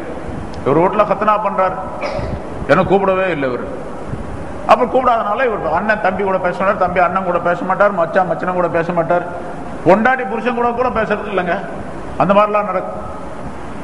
பொண்டாட்டி புருஷன் கூட பேசுறதே கிடையாது. காரணம் கேட்டா, இந்த புருஷன் என்ன பண்ணாரா, அவங்க சொந்தக்கார வீட்டுல யாரோ ஒரு வீட்டுல கல்யாணம் நடந்துச்சான், அல்லது நிச்சயம் நடந்துச்சு, அல்லது சுன்னத்து கல்யாணம் நடந்துச்சு, ஹத்னா நடந்துச்சு, பொண்டாட்டி கூட்டு போகலையா, நீங்க என்ன கூட்டு போகல, அதனால உங்க கூட பேச மாட்டேன் என்று கணவன் மனைவிக்கு இடையில தகராறு வர்றதெல்லாம் உண்டு நிறைய. இந்த மாதிரி நேரங்கள்ல ரெண்டு பேரும் சண்டை போட்டுட்டு இருக்காங்கன்னு வச்சுங்க, இவங்களை சமாதானப்படுத்துவதற்காக ஏதாச்சும் ஒரு பொய்யை சொன்னால், சரி இனிமேல் கோவிச்சுக்காத நான் உன்னை கூட்டு போறேன் அப்படின்னு பொண்டாட்டி சொல்றது, அல்லது அண்ணன் தம்பிகளிடத்துல சண்டை போட்டுக்கிட்டா அந்த சண்டையை சமாதானம் பண்ணி வைக்கிறதுக்காக வேண்டி ஏதாவது ஒரு சின்ன பொய்யை சொல்லி, அவர் உங்களுக்கு கொடுப்பாருங்க கண்டிப்பா, நீங்க என்ன கேட்கறீங்களோ அதெல்லாம் கொடுத்துருவார், நீங்க என்ன விரும்புறீங்களோ அது மாதிரி நடந்துக்குவார் கண்டிப்பா, அதுக்கெல்லாம் நான் கேரண்டிங்க அப்படின்னு சொல்லி ரெண்டு பேரும் சமாதானம் பண்ணி வச்சிருது. அப்புறம் கொஞ்ச நாள் பொறுத்து கேட்பாரு, என்னங்க நீ கேரண்டி சொன்னீங்க ஒண்ணுமே செய்யலையே இது வரைக்கும், அப்படித்தாங்க இப்ப ரெண்டு பேரும் சேர்ந்துட்டீங்களா, பேசாம போயிட்டே இருங்க அப்படின்னு சொல்லிட வேண்டியது. ஸல்லல்லாஹு அலைஹி வஸல்லம் இதெல்லாம் சொல்லிக் கொடுக்கின்றார்கள். சரி, இது இரண்டாவது இடம். மூணாவது இடம், ஒரு மனிதன் தன்னுடைய மனைவி இடத்துல போய் சொல்லுவது, அவளை திருப்திப்படுத்துவதற்காக வேண்டி. ரொம்ப நாளா கோச்சுக்கிட்டே இருக்கிறா, எப்ப பார்த்தாலும் பேசுறதே கிடையாது, என்னன்னு கேட்டா பட்டுப்புடவை வாங்கி கொடுக்கல அப்படின்னு சொல்லிட்டு, அல்லது ஏதாச்சும் ஒரு நகை செஞ்சு போடல அப்படிங்கிறதுக்காக வேண்டி பேசுறதே கிடையாதுன்னு வச்சுங்க. சரி, இனிமேல் நான் பேசுறதே கிடையாது, அதுக்காக வேண்டி என்ன பண்றது, அவரிடத்துல ஒரு பொய்யை சொல்லி, சரி எனக்கு இப்ப சம்பளம் வரட்டும், இந்த மாசம் சம்பளம் வந்த உடனே முதல் வேலை உனக்கு புடவை வாங்கி கொடுக்கறதான், உனக்கு நகை வாங்கி கொடுக்கறதான் அப்படின்னு சொல்லி முடிச்சு. இப்ப ரொம்ப சந்தோஷம், முதல் தேதியை பார்த்துக்கிட்டே இருப்பா. முதல் தேதி வந்த உடனே இருக்கிற செலவுக்கெல்லாம் காசை கொடுத்து போட்டு, பத்தியா இந்த மாசம் எல்லாம் செலவாகி போச்சு, அடுத்த மாசம் பார்த்துக்கலாம் அப்படின்னு சொல்லிட்டு கொஞ்சம் கொஞ்சமா ஏமாத்திர வேண்டியதுதான்.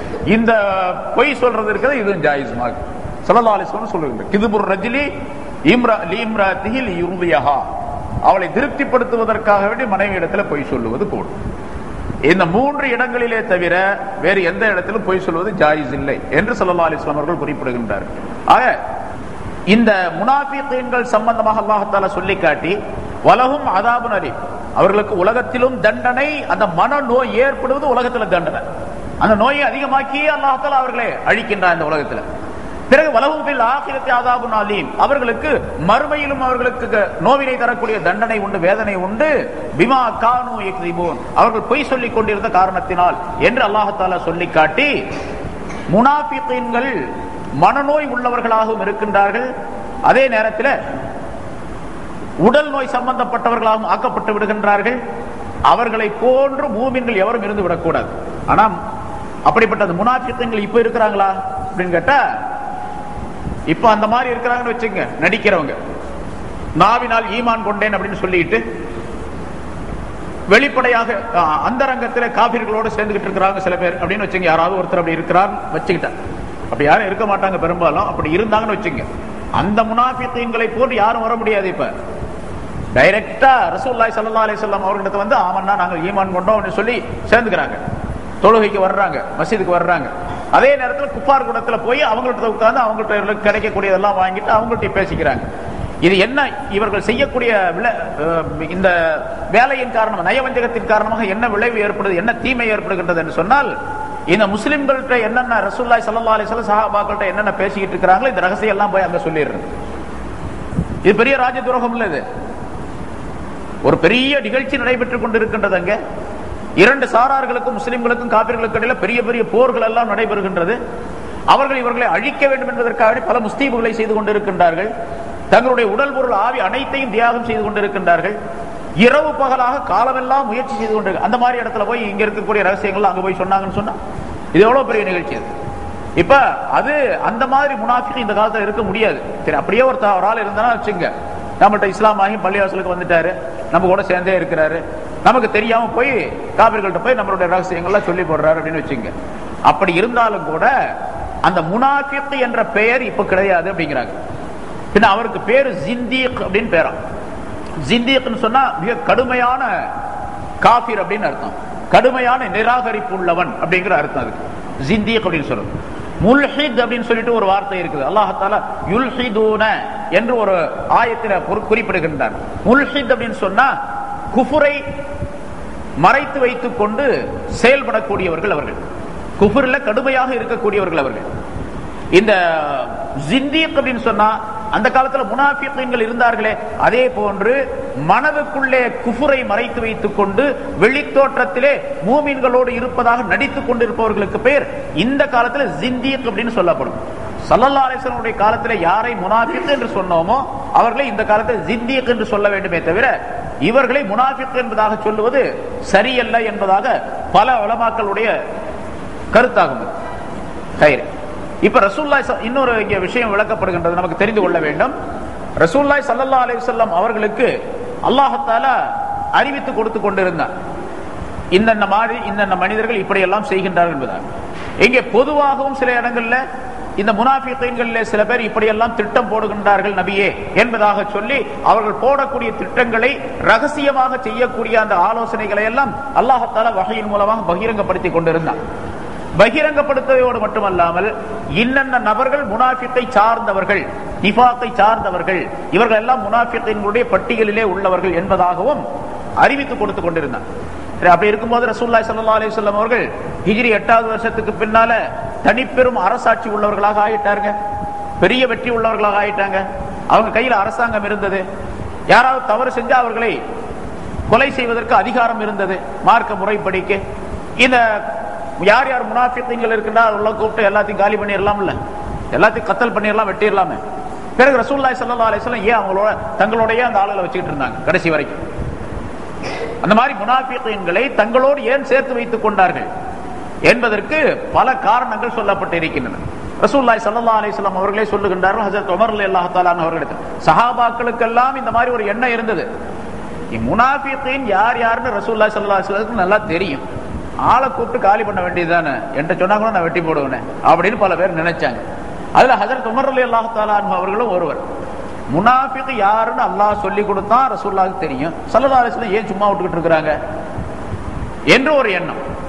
அதனால உமர் ரலியல்லாஹு கூப்பிட்டு ஸல்லல்லாஹு அலைஹி வஸல்லம் அவர்கள் சொல்லுகின்றார்கள், அக்ரஹு அன் யதஹத்தஸல் அரபு அன்ன முஹம்மதன் யக்துல் அஸ்ஹாபு. இப்ப வெளித்தோற்றத்தில் இந்த முனாஃபிகீன்கள் எல்லாம் இந்த சஹாபாக்களோடு சேர்ந்து கொண்டு இருக்கின்றார்கள். வெளித்தோற்றத்தில் ஈமான் கொண்டோம் அப்படின்னு சொல்லிட்டு சேர்ந்துகிட்டு இருக்கிறாங்க. அந்த ஆள்ல ஒரு ஆளை பிடிச்சு நான் வெட்டினேன் அப்படின்னு சொன்னா, கொலை செஞ்சா இந்த அரபு மக்கள் என்ன சொல்லுவாங்க? இந்த முஹம்மத் தன்னுடைய சஹாபாக்கள் தன்னுடைய தோழர்களையே கொலை செய்து விட்டார் அப்படின்னு சொல்லுவாங்க, பழி கூறுவார்கள். இது அவர்களோடு நின்று போவதல்ல, உலகம் முழுவதும், இது கியாமத் நாள் வரைக்கும் உலகம் முழுவதும் பரவக்கூடிய செய்தி. இன்னைக்கும் சொல்லிட்டு இருப்பான். எதுவுமே செய்யாத நேரத்திலேயே இப்ப பல குற்றச்சாட்டுகள் சொல்றான். முஹம்மது ஸல்லல்லாஹு அலைஹி வஸல்லம் அவர்கள் வாளால தான் பரப்பினாரு, அவர் அப்படி செய்தாரு இப்படி செய்தாரு என்று சொல்லி பல குற்றச்சாட்டுகள். அது மற்ற மதுஹபை சேர்ந்தவர்கள் மட்டுமல்ல, நமக்குள்ள இருக்கக்கூடியவர்களும் கூட சொல்லக்கூடிய நிலை. தஸ்லீமா நஸ்ரீன், சல்மான் ருஷ்தி போன்ற இந்த புல்லுருவிகள் எல்லாம் செய்யக்கூடிய விஷயங்கள், இதெல்லாம் அவங்களுக்கு கிடைக்கக்கூடிய வாய்ப்பு. இப்படி செஞ்சிருந்தாங்கன்னு வச்சுங்க, அந்த முனாஃபிகீன்களை கத்தல் பண்ணி இருந்தாங்க ஸல்லல்லாஹு அலைஹி வஸல்லம் அவர்கள். இப்ப பேசுவதற்கு பெரிய வாய்ப்பு கிடைச்சிருக்கு இந்த உலகத்துல. ஸல்லல்லாஹு அலைஹி வஸல்லம் அதை முன்னறிவிப்பாக சொல்லி காட்டுகின்றார்கள். அரபியர்களை மட்டும் குறிப்பிட்டு சொல்லுகின்றார்கள். இந்த அரபிகள் சொல்லி விடுவார்கள், இப்படி முஹம்மத் தன்னுடைய தோழர்களை வெட்டி கொண்டிருக்கின்றார், கொலை செய்து கொண்டிருக்கின்றார் என்று சொல்லிடுவார். அதை நான் வெறுக்கிறேன், அதை நான் விரும்பவில்லை என்று ஸல்லல்லாஹு அலைஹி வஸல்லம் அவர்கள் உமர் ரலியல்லாஹு தஆலா அன்ஹு இடத்துல சொன்னாங்க. அடுத்தது இன்னொரு காரணம், இது ஒரு காரணம். இன்னொரு காரணம், இந்த உள்ளொன்று பைத்து, அதாவது நாவினால் இஸ்லாத்தை ஏற்றுக்கொண்டதாக சொல்லி மனதினால் காபிர்களுடன் சேர்ந்து கொண்டிருக்கக்கூடிய இந்த முனாஃபிகீன்கள் நபி அவர்களிடத்தில் வரும் பொழுது அவர்களுக்கு நன்றாக தெரியும், நம்ம பேசுறது, நம்ம திட்டம் போடுறது, நம்ம காபிர்களிடத்தில் போய் சொல்லுவது எல்லாமே இந்த ரசூலுல்லாஹ்வுக்கு தெரியத்தான் செய்யும், தெரியத்தான் செய்கின்றது. இருந்தாலும் நம்மள ஒண்ணுமே செய்யறது இல்லையே, இவரு நம்மள எதுவுமே குற்றம் சொல்றதே இல்லையே, எவ்வளவு நல்லவர் அப்படின்னு சொல்லி ரசூலுல்லாஹி ஸல்லல்லாஹு அலைஹி வஸல்லம் அவர்களின் மீது ஒரு அன்பு ஏற்படுவதற்காக வேண்டி, நபி அவர்கள் மீது அன்பு ஏற்பட்டால் இந்த தீனின் மீது அன்பு ஏற்பட்டு விடும். அதன் காரணமாக முன்னால போன ஆயத்தில் உள்ள விளக்கம் சொன்னா, அந்த அப்துல்லாஹ் இப்னு உபை என்ற அந்த மனிதன், முனாஃபிகீன்களுடைய தலைவன் இறந்த நேரத்திலே ரசூலுல்லாஹி ஸல்லல்லாஹு அலைஹி வஸல்லம் தொழ வைத்தார்கள், ஜனாஸா தொழ வைத்தார்கள் அந்த மனிதருக்கு. அதற்கு உமர் ரலியல்லாஹு தஆலா அன்ஹு ரசூலுல்லாஹ்வுடைய சட்டை பிடிச்சு இழுத்தாங்க, யார் ரசூலுல்லாஹ் நீங்க போகாதீங்க, தொழ வைக்காதீங்க அப்படின்னாங்க. இல்ல நான் தொழ வைக்கத்தான் செய்யணும். அல்லாஹ் தஆலா சொன்னான், குர்ஆன்ல சொல்லி காட்டுகிறான் ஒரு இடத்துல, ஏன் தஸ்தக்ஃபிர் லஹும் 70 மர்ரத்தன் லன் யக்ஃபிர் அல்லாஹு லஹும், நீங்க 70 தடவை மன்னிப்பு கேட்டாலும் அவர்களுக்கு நான் மன்னிக்க மாட்டேன் அப்படிங்கிறான் அல்லாஹ் தஆலா. 70 தடவை ரசூல், அல்லாஹ்வுடைய நபி 70 தடவை மன்னிப்பு கேட்டாலும் நான் மன்னிக்க மாட்டேன் அப்படின்னு அல்லாஹ் தஆலா சொல்றான். ஸல்லல்லாஹு அலைஹி வஸல்லம் அந்த ஆயத்தை இறங்கின பிறகு சொன்னாங்க, 70க்கு மேல கேட்டா அல்லாஹ் மன்னிப்பான் என்று நான் நினைத்தால் நான் கேட்பேன் அப்படின்னாங்க. 70 தடவைக்கு மேல மன்னிப்பு கேட்டா, இஸ்திக்ஃபார் செய்தால் அல்லாஹ் மன்னிப்பான் என்று இருந்தால் நான் கேட்பேன் அப்படின்னு சொன்னாங்க.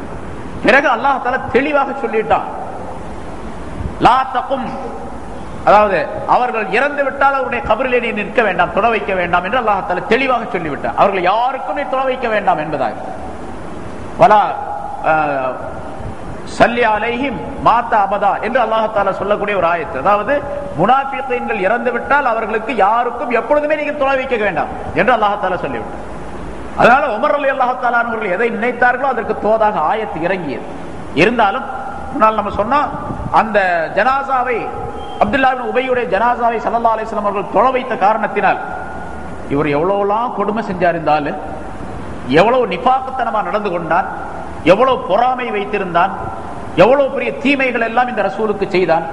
அப்படி இருந்தும் கூட இவர் இறந்த உடனே இவர் வந்து தொழ வைக்கிறார் பாருங்க, எவ்வளவு கருணை உள்ள நபி என்று. அந்த அப்துல்லாஹ் இப்னு உபையை சேர்ந்த அந்த கூட்டத்தினர் 1000 பேர் அன்று இஸ்லாத்துக்கு வந்தாங்க, தௌபா செய்தாங்க. ஒரே நாள்ல ஒரே நேரத்தில் 1000 பேர் தங்களுடைய நிஃபாக் என்ற நயவஞ்சகத்தனத்தை விட்டு விட்டு தௌபா செய்து பூரணமாக ஈமானை ஏற்றுக்கொண்டார்கள் என்று சொல்லப்படுது.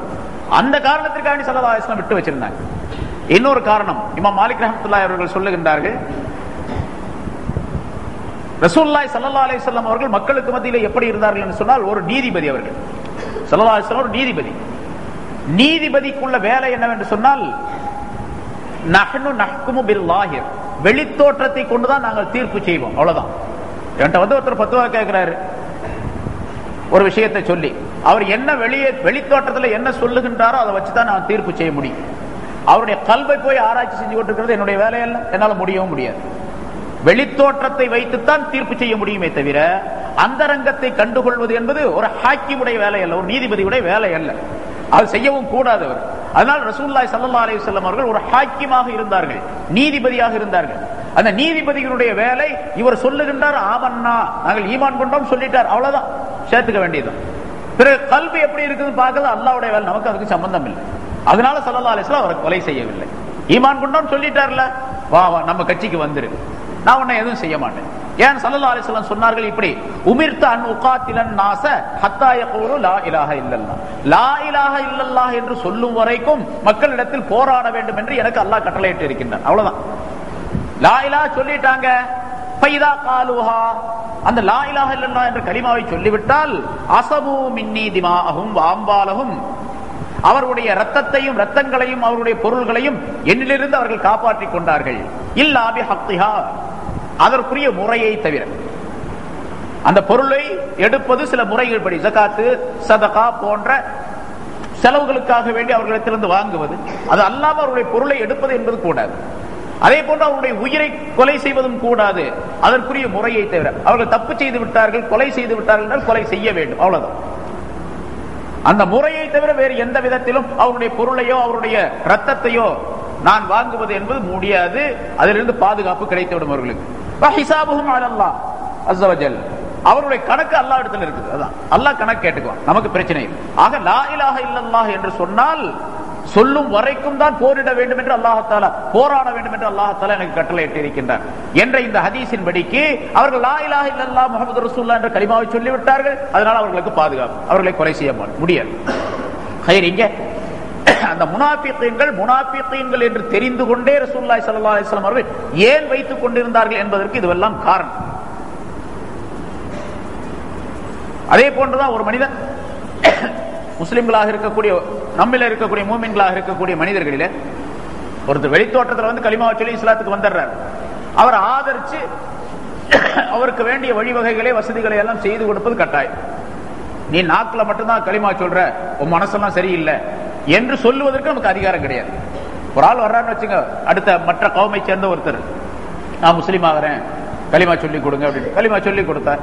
சார் களிமா சொன்னாரு, தொழுக வர்றாரு, வெளித்தோட்டத்தில் வர்றாரு, போறாரு, நோன்பு வைக்கிறாரு, எல்லாம் செய்யறாருன்னு வச்சுங்க. மற்ற அந்தரங்கமான நிலையில அவர் எப்படி இருக்கிறார் அப்படிங்கிறது நமக்கு தெரியாது. அதனால அவர் வெளித்தோற்றத்தை வைத்து நாம் தீர்ப்பு செய்ய வேண்டுமே தவிர அவருக்கு இஸ்லாத்தின் படிக்கு அவருடைய நிலைகளை எல்லாம் உண்டாக்கி கொள்ள வேண்டும், அமைத்துக் கொடுக்க வேண்டும். சரி, அவருக்கு திருமணம் செய்ய வேண்டும், ஒரு முஸ்லிமான பெண்ணை திருமணம் செய்து வைக்கலாம், அவர் மௌத்தா போயிட்டார், கபிரிஸ்தான்ல அடக்கலாம், ஜனாசா தொழுக வைக்கலாம். சில பேர் அவரை பார்த்து சொல்றாங்க, என்ன அவர் களிமா சொல்லி கொடுத்தீங்க, அவர் பாட்டுக்கு எப்ப பார்த்தாலும் காபிர்களோட தானே இருக்கிறாரு, அவரு அங்கதானே போறாரு வர்றாரு எல்லாம் செய்யறாரு அப்படின்னு சொல்றாங்க. ஆனா அவர் களிமா சொன்னதற்கு அடையாளமாக சில நேரங்களில் வந்து தொழுகிறாரு, நோன்பு வைக்கிறாரு, மற்ற காரியங்கள்லாம் சில செஞ்சுக்கிட்டு இருக்கிறாரு அப்படின்னு சொன்னா அவர் முஸ்லிம் ஆகிவிட்டார் என்ற அடிப்படையிலே அவர் முஸ்லிமுக்கு என்னென்ன வேலைகளை செய்ய வேண்டுமோ, என்னென்ன கடமைகளை செய்ய வேண்டுமோ அதையெல்லாம் அவருக்கு செய்து வைக்க வேண்டும். அவர் கேட்டால் செய்து கொடுக்க வேண்டும். அவர் இறந்து விட்டால் ஜனாசா தொழ வைக்க வேண்டும், அடக்கப்பட வேண்டும், எல்லாம் செய்யும். அவ்வளவுதான். இவ்வளவு மட்டும் நாம் செய்வோமே தவிர பிறகு அந்தரங்கத்துடைய விஷயம் அல்லாஹ்வை சார்ந்தது. ஹிசாபுஹு அலல்லாஹ், அவருடைய கணக்கு அல்லாஹ்ட்ட உள்ளது, அல்லாஹ் பாத்துக்கணும். அப்படி சில பேர் இருக்கிறாங்க உலகத்துல. அவங்க கியாமத் நாள்ல போய் அல்லாஹ் தஆலா இடத்துல கேள்வி கணக்கு கேட்ட உடனே அல்லாஹ் தஆலா இவர்களை நரகத்துல போடும், தண்டனை கொடுப்பான். அப்ப தண்டனை கொடுக்கப்படக்கூடிய நேரத்தில் இந்த மாதிரி வெளித்தோற்றத்துல மட்டும் இருந்து அந்தரங்கத்துல அடுத்தவர்களோடு சேர்ந்து கொண்டு இருக்கக்கூடிய சில மனிதர்கள் வச்சுங்க, அவங்க அல்லாஹ் தஆலா ஆகிரத்துல தண்டனை கொடுப்பான். அப்படி தண்டனை கொடுக்கப்பட்டு நரகத்தில் இருக்கக்கூடிய நேரத்தில் இங்க சொர்க்கவாசிகள் நரகவாசிகளை பார்க்கலாம், நரகவாசிகள் சொர்க்கவாசிகளை பார்க்கலாம். இங்க மாதிரி திரையெல்லாம் கிடையாது. இந்த செவத்துக்கு பின்னால் இருக்கிறது எனக்கு தெரியாது. அங்க அப்படி இல்லை, பல ஆயிரக்கணக்கான ஆண்டுகளுடைய தொலை தூரத்துக்கு இவருடைய பார்வை செல்லும். நரகத்தில் இருக்கிறவங்க சொர்க்கத்தை பார்ப்பாங்களா, எவ்வளவு தூரம், ஆயிரக்கணக்கான ஆண்டுகளுடைய தொலை தூரம் அது, அங்கிருந்து பார்க்க முடியும். இங்கிருந்து அவர் அங்க பார்ப்பார், அங்கிருந்து இவர் பார்ப்பார். அல்லாஹ் தஆலா குர்ஆன்ல ரெண்டு காட்சிகளையும் சொல்லி தருகின்றார். இப்ப இந்த நரகத்தில் இருக்கக்கூடிய மனிதர்கள் சொர்க்கத்தில் இருக்கிறவங்களை பார்த்து சொல்றாங்க. அல்லாஹ் குர்ஆன்ல ஒரு காட்சியை சொல்லுகின்றான், யுனாதூனஹும் அலம் நகும் மஅக்கும். இந்த நரகவாசிகள் சொர்க்கவாசிகளை கூப்பிடுறாங்க, யுனாதூனஹும் அலம் நகும் மஅக்கும், நாங்க உங்களோட இல்லையா, இருக்கவில்லையா, உலகத்துல உங்களோட இருக்கவில்லையா, ஏன் எங்களை விட்டு போட்டு நீங்க மட்டும் சொர்க்கத்துக்கு போயிட்டீங்க அப்படின்னு கேக்குறாங்க. அப்ப அந்த சொர்க்கவாசிகள் சொல்றாங்க, இந்த ரெண்டு பேரும் பேசிக்கிறது கூட ஒருத்தருக்கு ஒருத்தர் காதுல விழுது. அப்ப பேசிக்கொள்ளக்கூடிய அந்த சப்தம் சென்று சேரக்கூடிய தொலை தூரம் கூட அங்க கணக்கு இல்லை. இங்கதான் அந்த கணக்கு.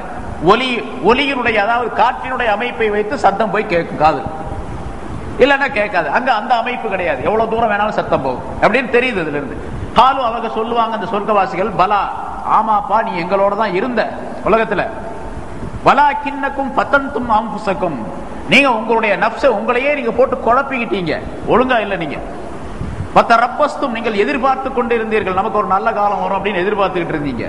வர்த்தபத்தும், சந்தேகம் கொண்டீர்கள், நாங்க இருக்க இந்த ஈமான் இருக்க ஈமான் தீன் இதெல்லாம் நீங்க சந்தேகமா இருந்தீங்க, சரியான ஒரு எண்ணம் உறுதியான எண்ணம் கிடையாது. வர்த்தபத்தும் வகர்ரத்துக்குமுல் அமானியோ, இந்த உலகத்தினுடைய மேலான எண்ணங்கள் மனோ எண்ணங்கள் உங்களை மோசடி செய்து விட்டது, உங்களை மயக்கி விட்டது. ஹத்தா ஜா அம்ருல்லாஹ், அல்லாஹ்வுடைய கட்டளை வரும் வரைக்கும், மௌத் வர்ற வரைக்கும் உங்களை ஏமாத்திக்கிட்டே இருந்தது. அதுல ஏமாந்துட்டீங்க நீங்க. வகர்ரக்கும் பில்லாஹில் கரூர், உங்களை அல்லாஹ் தஆலாவை விட்டும் ஏமாற்றக்கூடியது உங்களை ஏமாற்றி விட்டது, அது சைத்தான் ஏமாற்றி விட்டான் உங்களை. அதனால நீங்க வெளித்தோற்றத்தில் நம்பிக்கொண்டிருந்தீர்களே தவிர அந்த ரங்கத்திலே எங்களோடு இல்லை, அதனால் எங்களோடு இப்பொழுது சேர முடியவில்லை, நீங்க தனியா போயிட்டீங்க, நாங்க தனியா வந்துட்டோம் என்று அவர்கள் சொல்லுவார்கள் என்று அல்லாஹ் தஆலா சொல்லி காட்டுகின்றார். ஆக முனாஃபிகீன்களை பற்றி அல்லாஹ் தஆலா சொல்லி காட்டி அவருடைய உள்ளங்களிலே இந்த நோய் இருக்கின்றது, அந்த நோயின் காரணமாக உலகத்திலே அவர்களுக்கு உடல் சம்பந்தப்பட்ட துன்பம், உள்ளம் சம்பந்தப்பட்ட துன்பம் எல்லாமே ஏற்படும்.